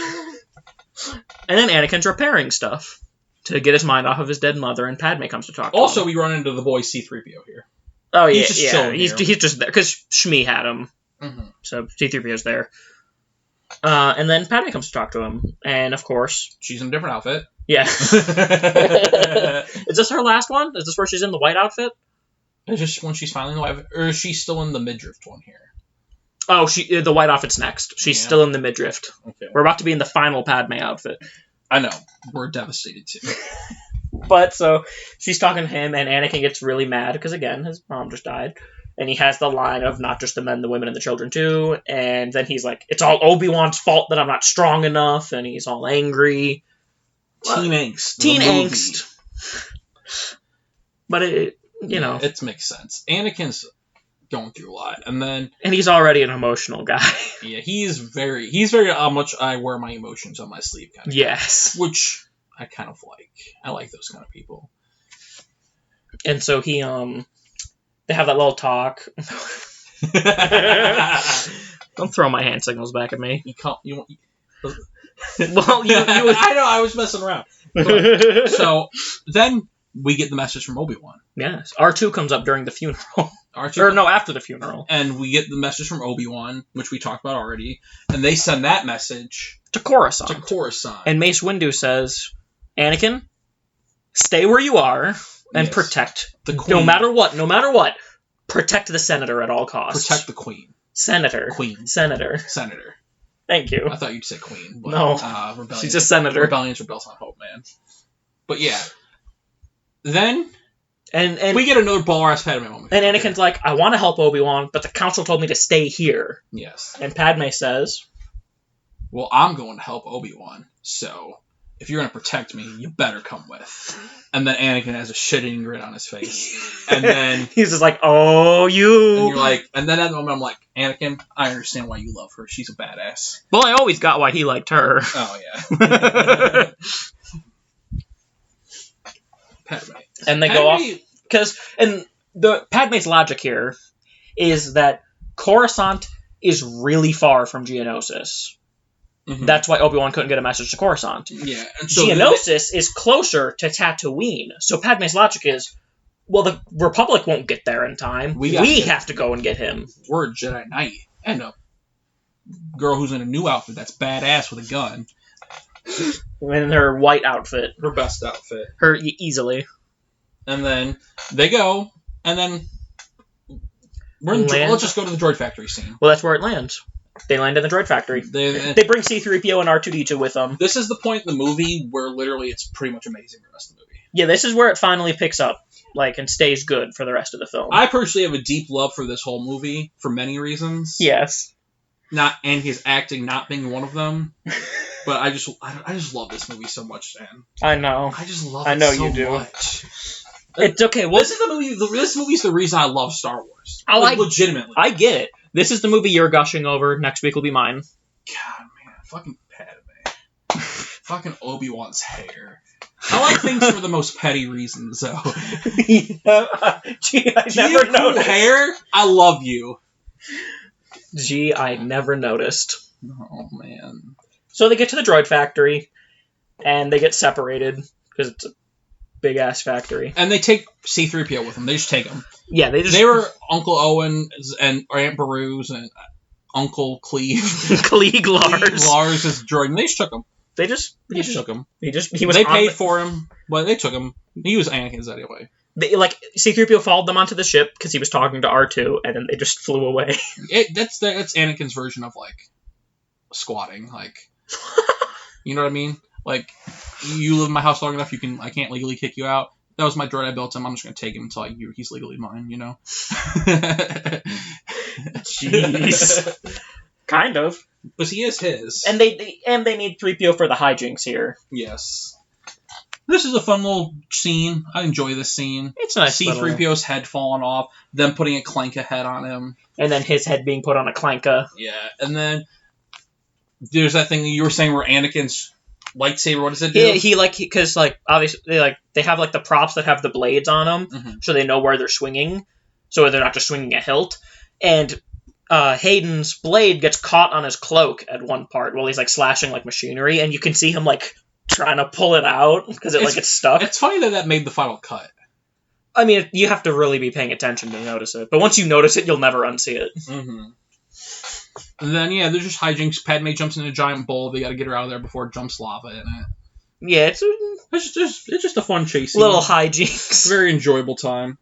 R2-D2 saves them. And R2-D2... Oh, yeah, this is the first time we see... I think it's the first time we see R2-D2 has jets. Maybe? I don't know, honestly. I know he didn't have them in the original trilogy. I don't remember if we saw him in the last one. Yeah, if he would have had in the original trilogy, he wouldn't have problems getting on them rocks. It is a little weird. R2 can just fly. Yeah. But, okay, sure. And so then they all get freed. But, of course, Anakin loses his lightsaber again in the trap, in the conveyor belt. It gets cut in half. So Anakin's unarmed. Padme doesn't have a blaster. C-3PO's half battle droid now. No, I don't know where the hell R2 went. R2's with Padme at the moment. R2 might have actually gone and hit or something, but irrelevant. Either way, they get caught. Yeah, they all get caught.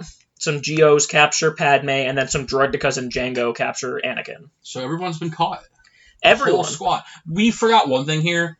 Or I'm going to insert here. This happened before this.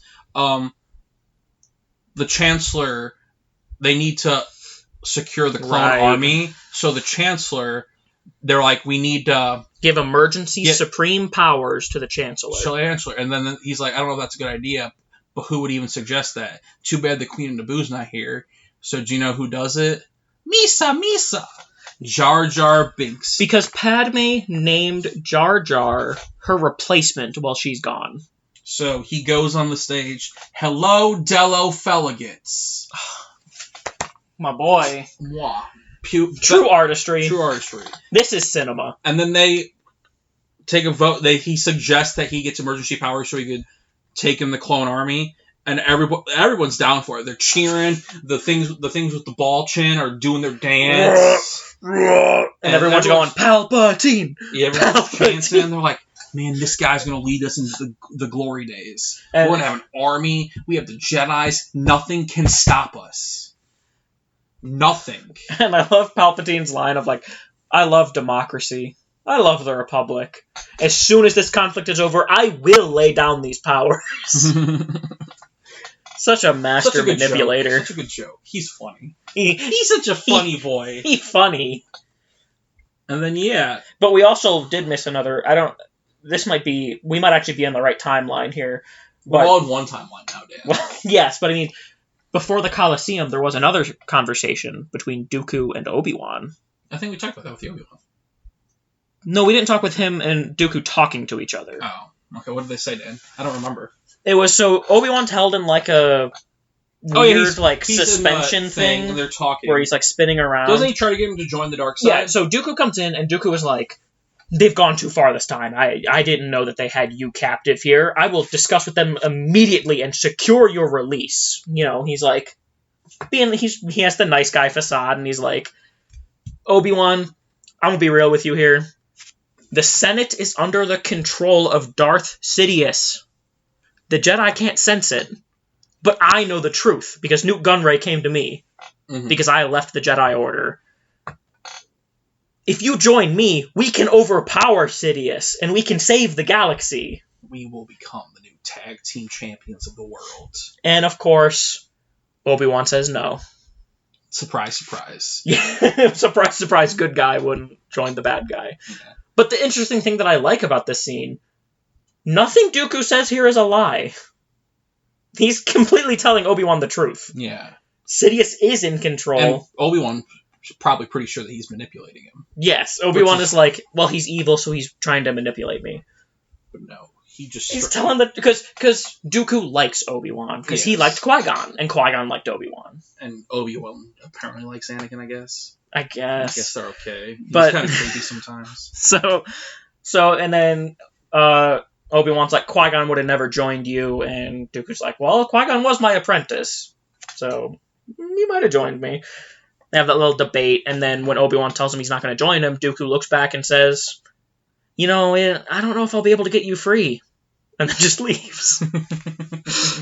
Obviously kind of upset that Obi-Wan didn't want to join him. Because Dooku does want to overthrow Palpatine, just like every Sith Lord wants to overthrow their master. Mm-hmm. Dooku later wants to do this with Asajj. Yeah. And then we get another Padme Anakin scene right before they're about to enter the Colosseum. And that is... when Padme finally comes clean. Padme's like, what is her line? She's like, I deeply, truly love you, Anakin. And we're like, apparently so, you haven't shown signs that you don't love him. But it's weird to know that you do. Thank you. And then they lock lips. And they get pulling out. And this is the great scene of the film. This is my favorite scene of the film. Yeah, the last act here, starting from the Colosseum, is great. Just the Colosseum scene for me. I like the end, but this is it. This Colosseum scene. We get the three cool monsters coming up on Anakin and the Padme. Accolade, the Reek, and the... Reek? Fuck, what is the little tiger thing's name? I'm Reek now. I don't remember the tiger thing's name. Don't worry about it. Their names are irrelevant.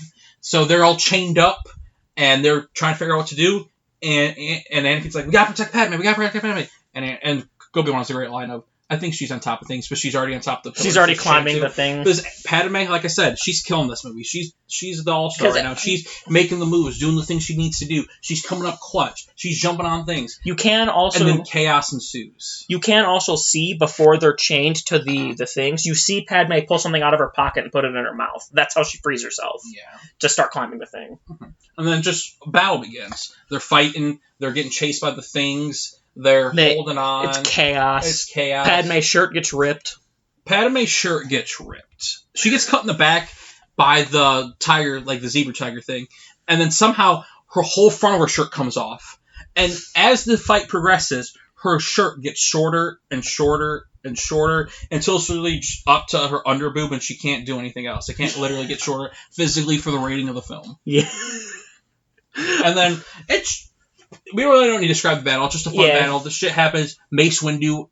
That's one thing is once Mace Windu comes in. Mace Windu shows up and puts his blade up to Jango. Not Dooku. Basically, that's Mace kind of being like, I'm more afraid of Jango than Dooku. I'd be. I just thought that's interesting. And so and Windu says, this party's over. Yeah, fun scene, the fight, and then all the Jedi arrive. Yep. And we get a massive battle of Jedi versus Separatist droids. And we get to see B2 Super Battle Droids for the first time. They show up because Dooku's like, you're horrifically outnumbered. And Mace is like, I don't think so. And then B2 start walking in, and Mace Windu gets shot so much he has to jump off. And Jango uses his flamethrower.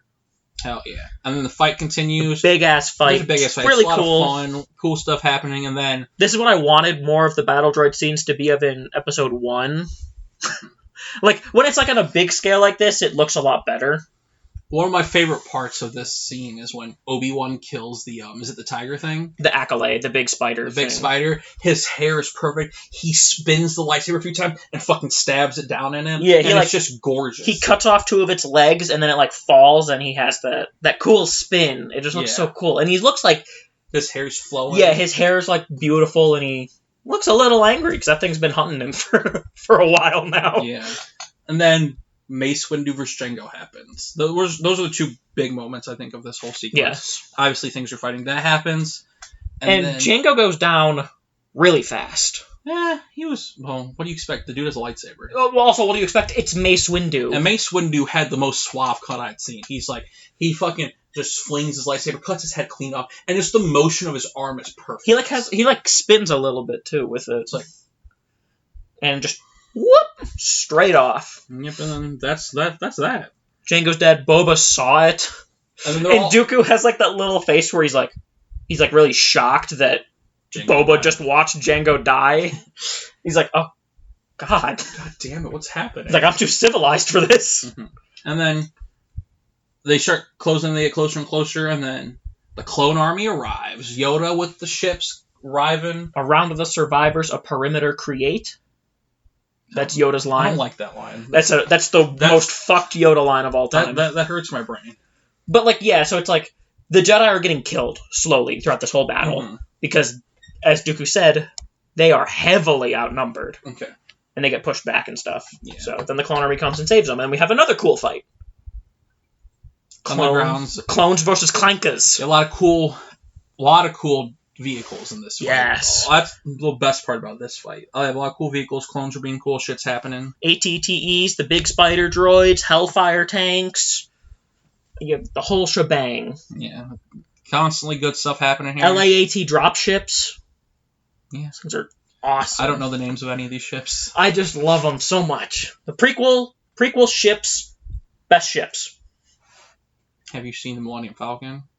Millennium Falcon is great. No one can disrespect the Millennium Falcon. However, LAAT dropships are awesome. My favorite ship of all time, Tallyland ship A-Wing. Take it to the bank. Goodbye. Well, yeah, there's a fight, and this eventually leads to Anakin and Obi-Wan having to follow Dooku back to some little thing. Dooku has like his little secret hangar. He's trying to get away on a ship. And Dooku has the Death Star plans on him. He does. Because Poggle helped make the plans. Yes, the Geonosians and Poggle the Lesser. Poggle is the most... Sun fact. Let's do this. Most under-respected Death Star builder of all time. He gets the respect he deserves. Who cares about Poggle?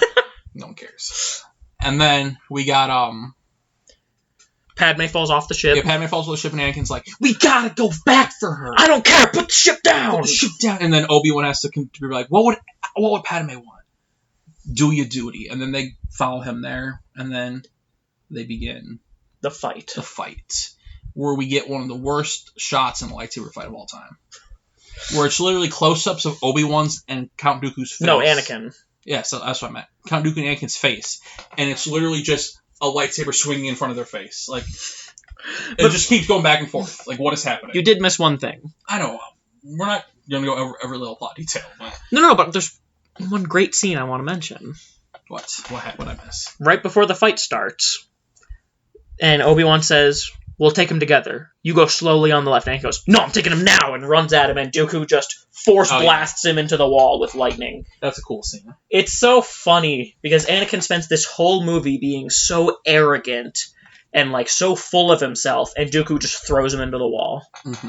Then Obi-Wan and him fight, Obi-Wan gets knocked out, and then we have the dumb little and then we zoom in face with the blades just spinning. They start fighting.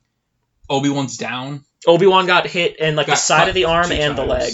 And the reason why he was not dismembered, again, is because Dooku liked Obi-Wan. Mm-hmm. And still kind of wanted to convince him to join him, so he didn't want to remove his limbs. Yeah.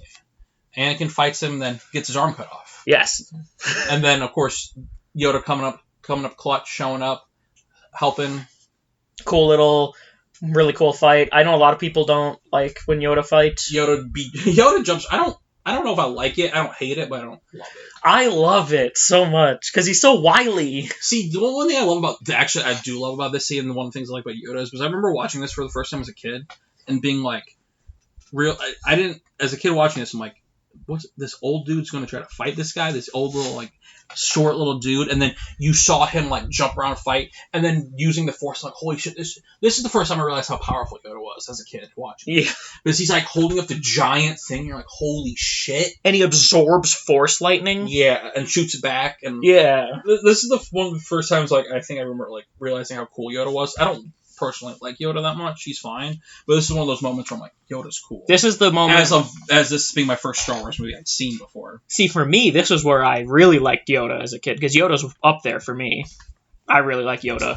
And this is a big part of it. Like, I love him. I love all the things that you said. I love him absorbing the lightning and all the Force and jumping around. Mm-hmm.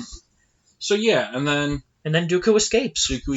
Because he tries to crush Obi-Wan and Anakin, and Yoda, being a Jedi, instead of trying to kill his opponent or capture Dooku, decides to instead save lives. Mm-hmm. And the Separatist army begins to retreat.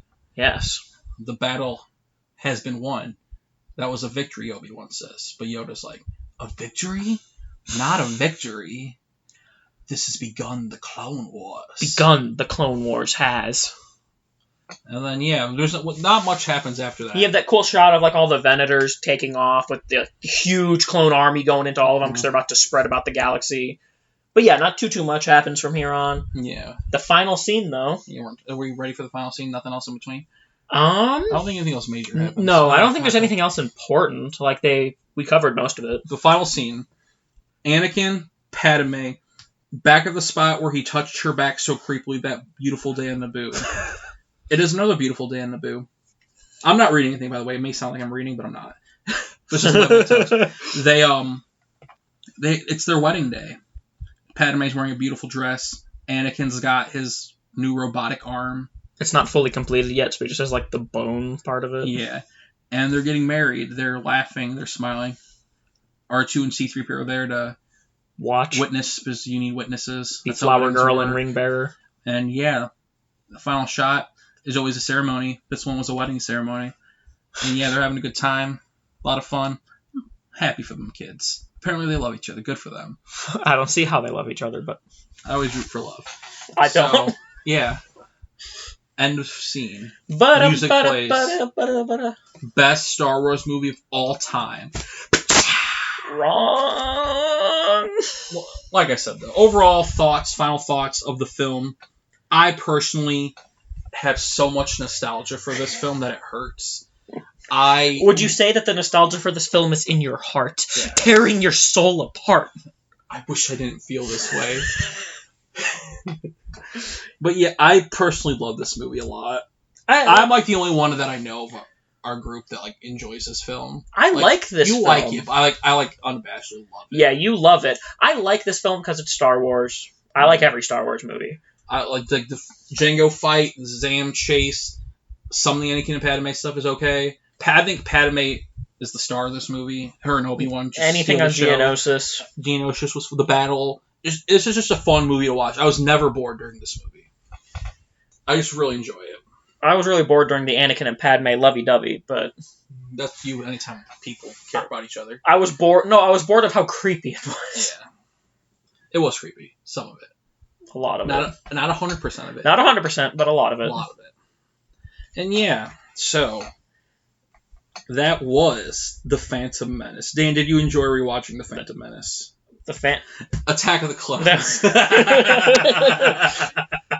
I mean, it's Star Wars. I always love rewatching Star Wars. Yes. After last week when we watched The Phantom Menace again, I was so bored. I'm like, I cannot wait to watch the next one. I'm just so excited to rewatch all these. Yeah, I'm really excited now, because now we're going to get to the ones where I just love the rest of these. TBH. Dan, how does this movie play into the saga? Do you think this movie is going to have a big impact in The Rise of Skywalker? or how does this impact the saga as a whole, like going forward? The biggest impact, I would say, is that it has the impact of this is what begins the Clone Wars. Yes, that's an important theme going forward. Clones. Also, droids. this is really big for Anakin's Yes, arc. the And forbidden him love. discovering who he really is, deep down under the facade of a Jedi. Because the Jedi are kind of a facade, let's be honest. Yeah. The Jedi are just one big facade. I love the Jedi, but like they're flawed as hell. That's the point, though. Mm-hmm.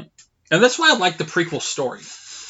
Because I love how they're like so hubris. Their hubris is so large, and they're like, no one can beat us. We are in control. We have the right way to do it. We can't have feelings. We can't have attachments. And then even like Mace is like, maybe we should tell the Senate that our ability to use the Force is diminished, and Yoda's like, no. Our adversaries will quadruple if they know that we're weakened. I never understood the whole Jedi attachment thing. I think it's like a monk thing. It's very flawed because we'll talk about this later point, but like I think we might talk about this before. But like if you're not attached to anything, what are you fighting for? The thing you know what I mean? The thing is with them is that they want no attachment, so they can always have an unbiased view. Yes, but because true. For example, when Anakin's super attached to Padme, he would sacrifice anything for Padme. But no matter how many people have to die for Padme to be saved, it does not matter. I like that, though. But it doesn't make a good neutral peacekeeper. But Jedi probably aren't the best peacekeepers anyway. They aren't. Yeah. But it's a very monk sort of view. You don't want to be attached to anything. Mm-hmm. Because attachment in of itself is naturally kind of an impure thing. But that's the best part about Obi-Wan. He has attachments, but he still knows what to do. Yeah, he doesn't change. Yeah. He's knows what's right and what he needs to do. And that's the thing. What they should be teaching is how to move beyond your attachments. Instead of just to get rid of them. Same thing with fear.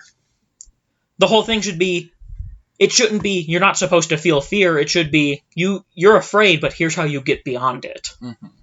And confronting fear is the destiny of a Jedi. That's the whole... See, that makes that line from the episode 9 trailer even better.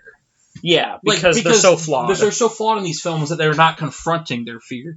They're running from like their attachments and things that they need to overcome it. Yeah, that's the whole point. They're messed up. Yeah. So you think this is gonna what important thing from this film do you think is gonna connect to episode 9, the final part of the saga? Anything? I think just the message of how hubristic the Jedi are. Yeah. Because, like I said, my thought is that there won't be Jedi at the end. Yeah. And the prequels as a whole, I think, that is what's going to be the major contributing factor to that. Hell yeah. Are you ready to rank the film? I thought we weren't ranking them against each other until we got a couple more. No, we rank each one. Okay. Why wouldn't we rank it? Well, I don't know. I thought that's what you said. No.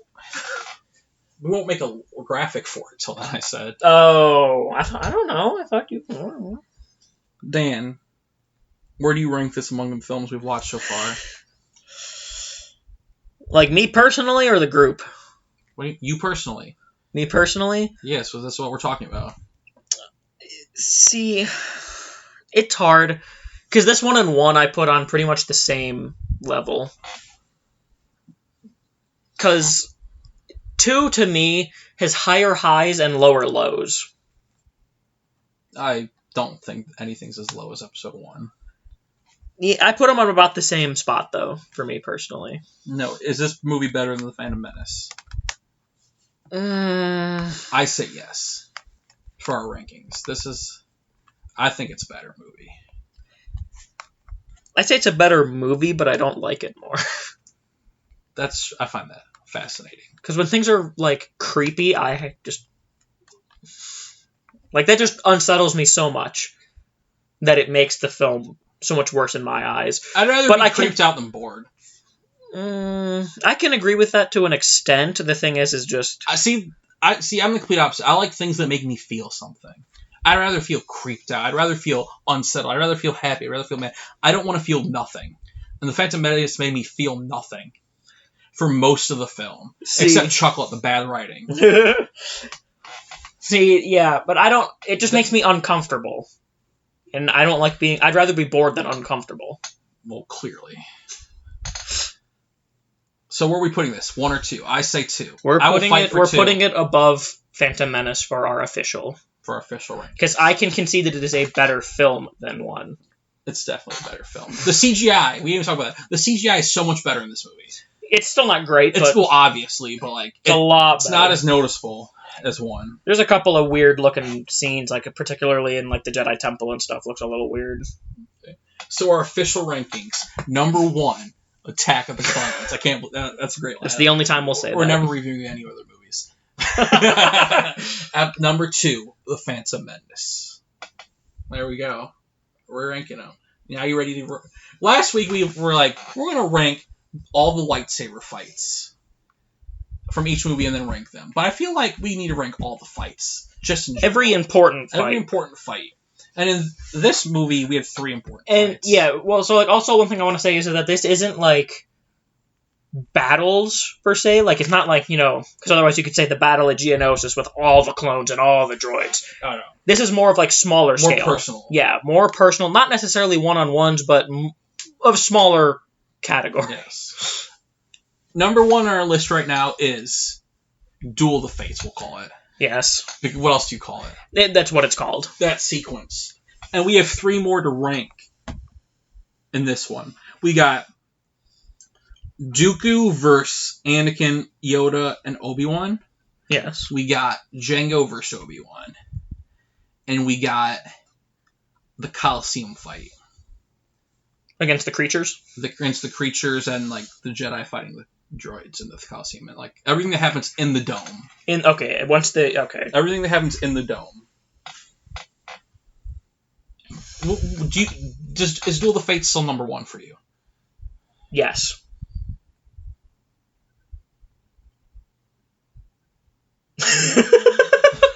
I can concede that. That's probably still the best fight. If only because of specifically the soundtrack. Yes. I think number 2 is the Coliseum. I would argue Jango vs. Obi-Wan. Is number 2? As number 2. With Coliseum dead on its heels.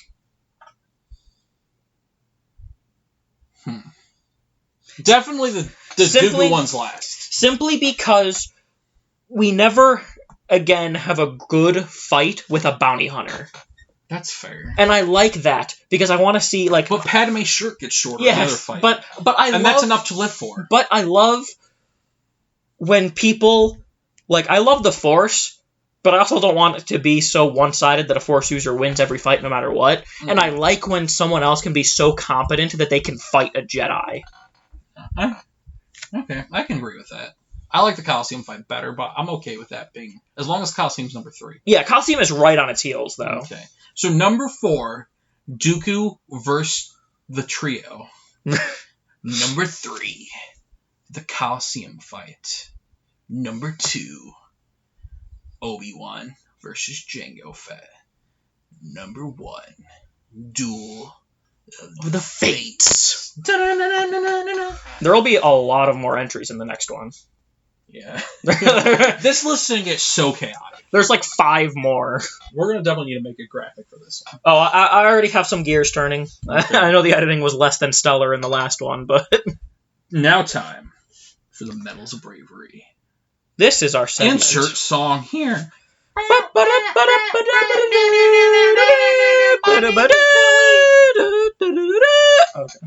Okay, Dan. How did this happen? We're smarter than this. What can you not believe was a scene in this film? I think we've agreed on this one. I think we've agreed on the same scene. Mainly because there's not one that specifically is holy shit like the last one. There's no specific scene that was holy fuck. But for this one, it was clearly the shots of Anakin and Count Dooku fighting each other. Specifically when it's super zoomed in on the face, and all you see is a light going over them. Yeah, lightsaber, and it just cuts back and forth to their face 4 or 5 times. Yeah, it is horrific. It's pretty bad. That's definitely, we can both agree on that one. That is the winner for that one, yes, without a doubt. Yeah, it's a little... Yeah, it's just a bad... that's not how you show lightsaber fighting. That is not. You're smarter than this. You did Duel of the Fates. How do you do that? Well, to be fair, this one, I believe is probably a lot harder to film. Mm-hmm. Like it, because in the last one you had Ray Park doing like all this stuff. This one they had to like superimpose Christopher Lee's face onto another man. Did they really? Yeah, they actually had a fencer come in. Oh, that's cool. And do the fighting. I didn't know that. Yeah, because Christopher Lee was an old guy. Yeah. He couldn't do the all the, you know, it would have looked like old Ben versus Vader in episode 4. Okay, now this one I really haven't thought too much about. The That's So Wizard moment. That's so wizard, Annie! The best scene of the film. I think there's a lot of things that can win this one. There's a lot of things that can win this, and at the same time I feel like there's not any particular one that is like super above the rest. Like obvious, like Duel of Fates. Yeah. And this doesn't even have to be like a fight either. It just has to be the best scene of the film. I'm not gonna pick this, but I'm gonna throw out a few options. Okay.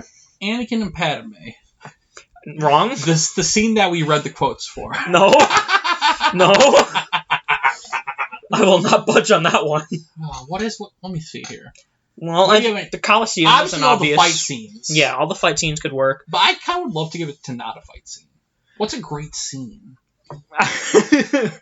Don't say Dexter. I wasn't going to say Dexter. We're going to say the Death Six? Yeah. Well, come on, you get to say Padme and Anakin scene that we read. I can say Death Stick Boy. Elon Sleazebag, I know. No.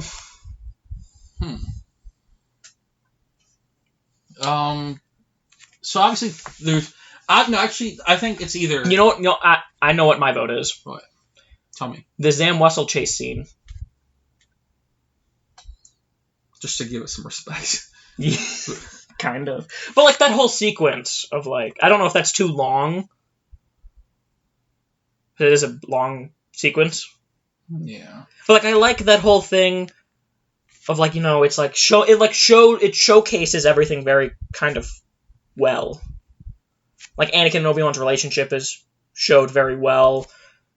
Anakin's like talent is shown pretty well. His attunement with the Force of jumping off the ship, and Obi-Wan, you know, catching Zam off guard and cutting off her arm. Yeah, that's a good chase sequence. This is hard for me. That's like one of the few standout scenes in my opinion. Because I don't think we ever have like another like. I'm trying to think of a more subtle scene. Yeah, but I mean, like that whole like bar sequence in particular is like I think it's the best representation of Anakin and Obi-Wan's relationship. Actually, you might be right. I like that. But their relationship is really good in this. Yeah, that's why I like it. So from where he tells, we'll go from where he says, "I haven't stopped dreaming about Padme," to the end of the chase. Yeah, I can agree with that. Yeah. Because their relationship is a huge part of the story, obviously. And I think this scene portrays it especially well. Yeah, for me it has to be that or the Coliseum scene. Because I just love the Coliseum scene so much. I'm fighting the monsters. Yeah. Honestly, what about Anakin slaughtering the Tuskens? We don't really see it, though. We don't really see it, but that is arguably one of the most important moments of the whole Skywalker saga. Anakin's first true darkness. Mm-hmm. I can believe that. Would you in fact call it the slaughtering of the Tuskens? The Tusken, yeah, the slaughtering of the Tuskens. Then not just the men, but the women and the children too? What are you Googling? Nothing. Yeah, let's give it to the chase scene. Chase scene? Zam Wessel chase scene. There we go. That's so wizard. I don't know what that music's from. I don't know what you were trying to do. I was just making like a night. That sounded like a night. Oh, it's the Star Wars music from the credits. Oh, I thought you were doing like a disco dance floor scene. No. That's what it sounded like. Oh, yeah. So you're thinking of like the da da da da. I don't know what I'm thinking about. I honestly don't know what I'm thinking of. Yeah, okay. And so... Now we're going to get copyright stricken for that, 3 seconds of my singing. That so wizard moment goes to the Zam Wessel chase scene. Shout out to Obi-Wan and Anakin for being ballers. Dan, who is the chosen one? This is one where I feel like we'll actually have a little bit of a discussion. Who is the boy who lived? I just like I watched Harry Potter last night, so I keep thinking of the boy who lived. Because I know who you're gonna say. I think she's the only option in this movie. It's Padme. It has to be. Who else keeps coming up clutch for the plot and the story and keeps doing things that she doesn't need to do, but like the moment where where Anakin's supposed to protect her and Anakin's doing it, then she's like, okay, well, I'll go save Obi-Wan. You gotta protect me. Her going with Anakin to help the mother. Her in the Coliseum scene taking the initiative at the beginning and leading the charge of like, let's fucking fight back. Like, it's her movie. The movie revolves around her. And she's like, Anakin, you're being creepy. You make me uncomfortable. But then she goes for it. Love is love, man. See, my argument would be Kenobi for winning this one. Because... Okay, I thought you like made it sound like you were about to say something. Yeah, because? Because this is like where we get to see Kenobi being like more like he's like an investigator more or less. Like he's hunting. He's doing his best Batman detective work. Yeah, he's hunting down Jango Fett. He's trying to keep a level head. He's trying to train Anakin. He has all of these things going on while still successfully hunting down Jango, finding the clone army. He's there for all like the important moments other than Anakin stuff. And he has like him versus Jango Fett is awesome. All of his scenes on Kamino, I like him like acting like he's supposed to be there. All of his, he has the most, in my opinion, he has the most good scenes in this film. Like I feel like most of the good scenes in this film involve him. That's fair. I think him and Padme are like they're the only two that could win this. Yeah, they're the only two that. But I also think even have a chance. I just want to give it to Padme because I think a lot of it is because Obi-Wan's doing his job. Yes. At the end of the day, he's doing his job well. Padme is constantly going out of her way to do things she doesn't need to do, like at all. Like she doesn't have to go help Obi-Wan. She doesn't have to love Anakin. She definitely doesn't have to love Anakin. She doesn't have to. What was the other scene I always mention? She doesn't have to go with him to Tatooine. Well, I can agree with that. However, I do also think her going to Tatooine was unnecessary. Like she didn't really add much to Tatooine. Yeah, but she also didn't have to go. Yeah, but that was to help Anakin make sure he did his job and not get in trouble. Well, he would get in trouble. He gets in trouble for everything anyway. So, I think it's more of like she's like reckless, just like him, which is what Captain Typho says. Yeah, exactly. Padme has to be.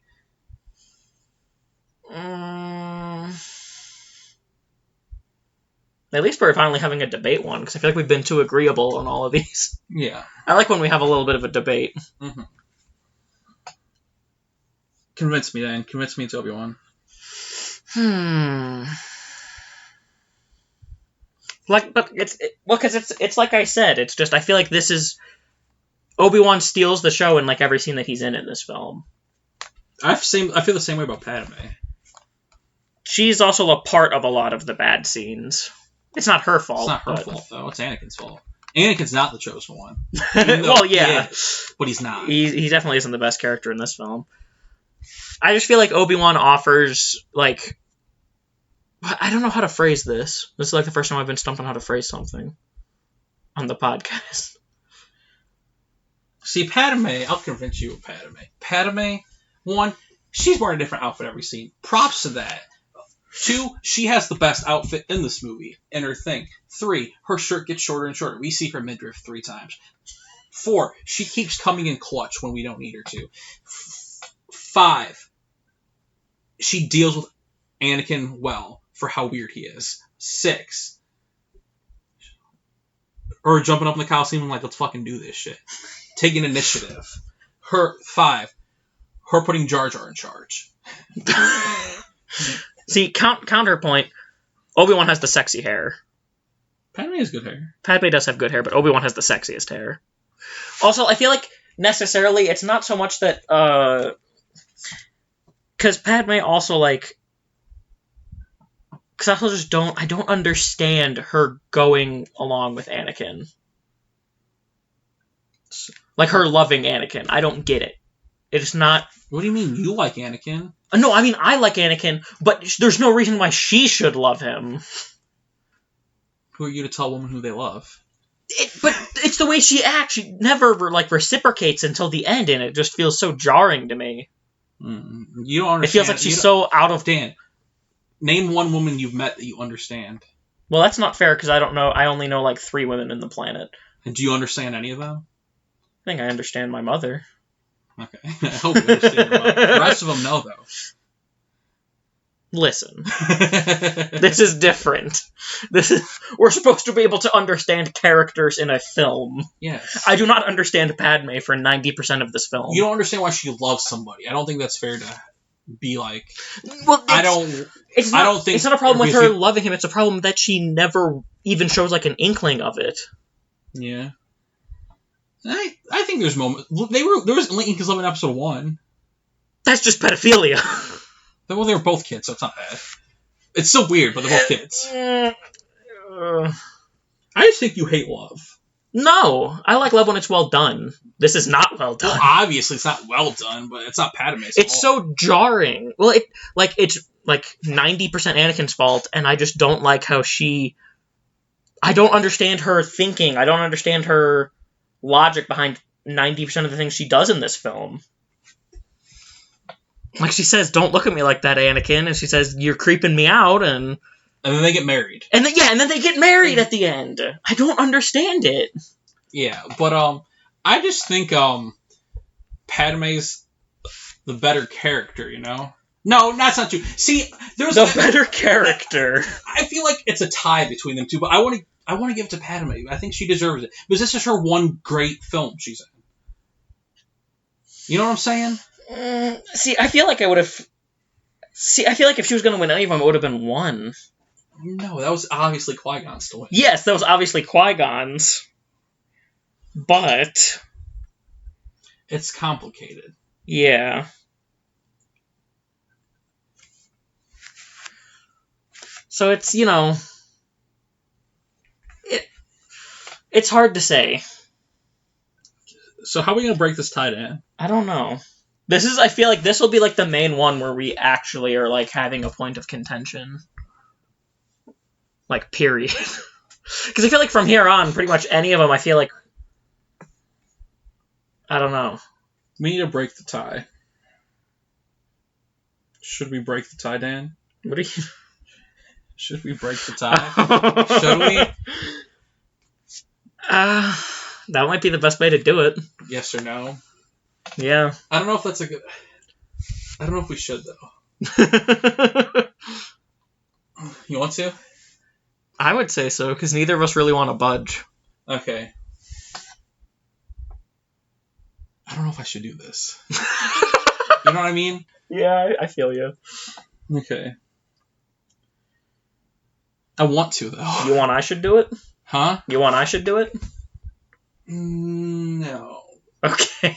I don't know. Should we just... Wait...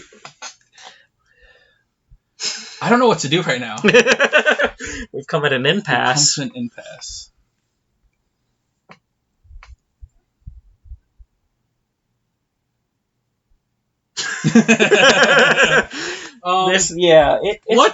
It's hard.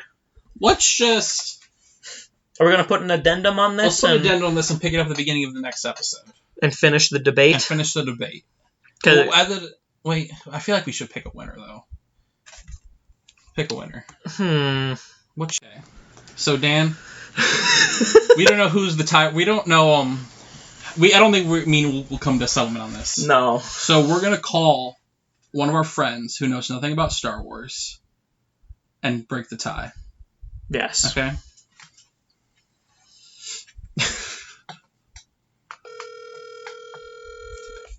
Looks like it. Hello, Abby. You're on the Holocron-Cast. Okay, who is better in Episode 2, Attack the Clones? Obi-Wan Kenobi or Padme Amidala? Obi-Wan. Obi-Wan?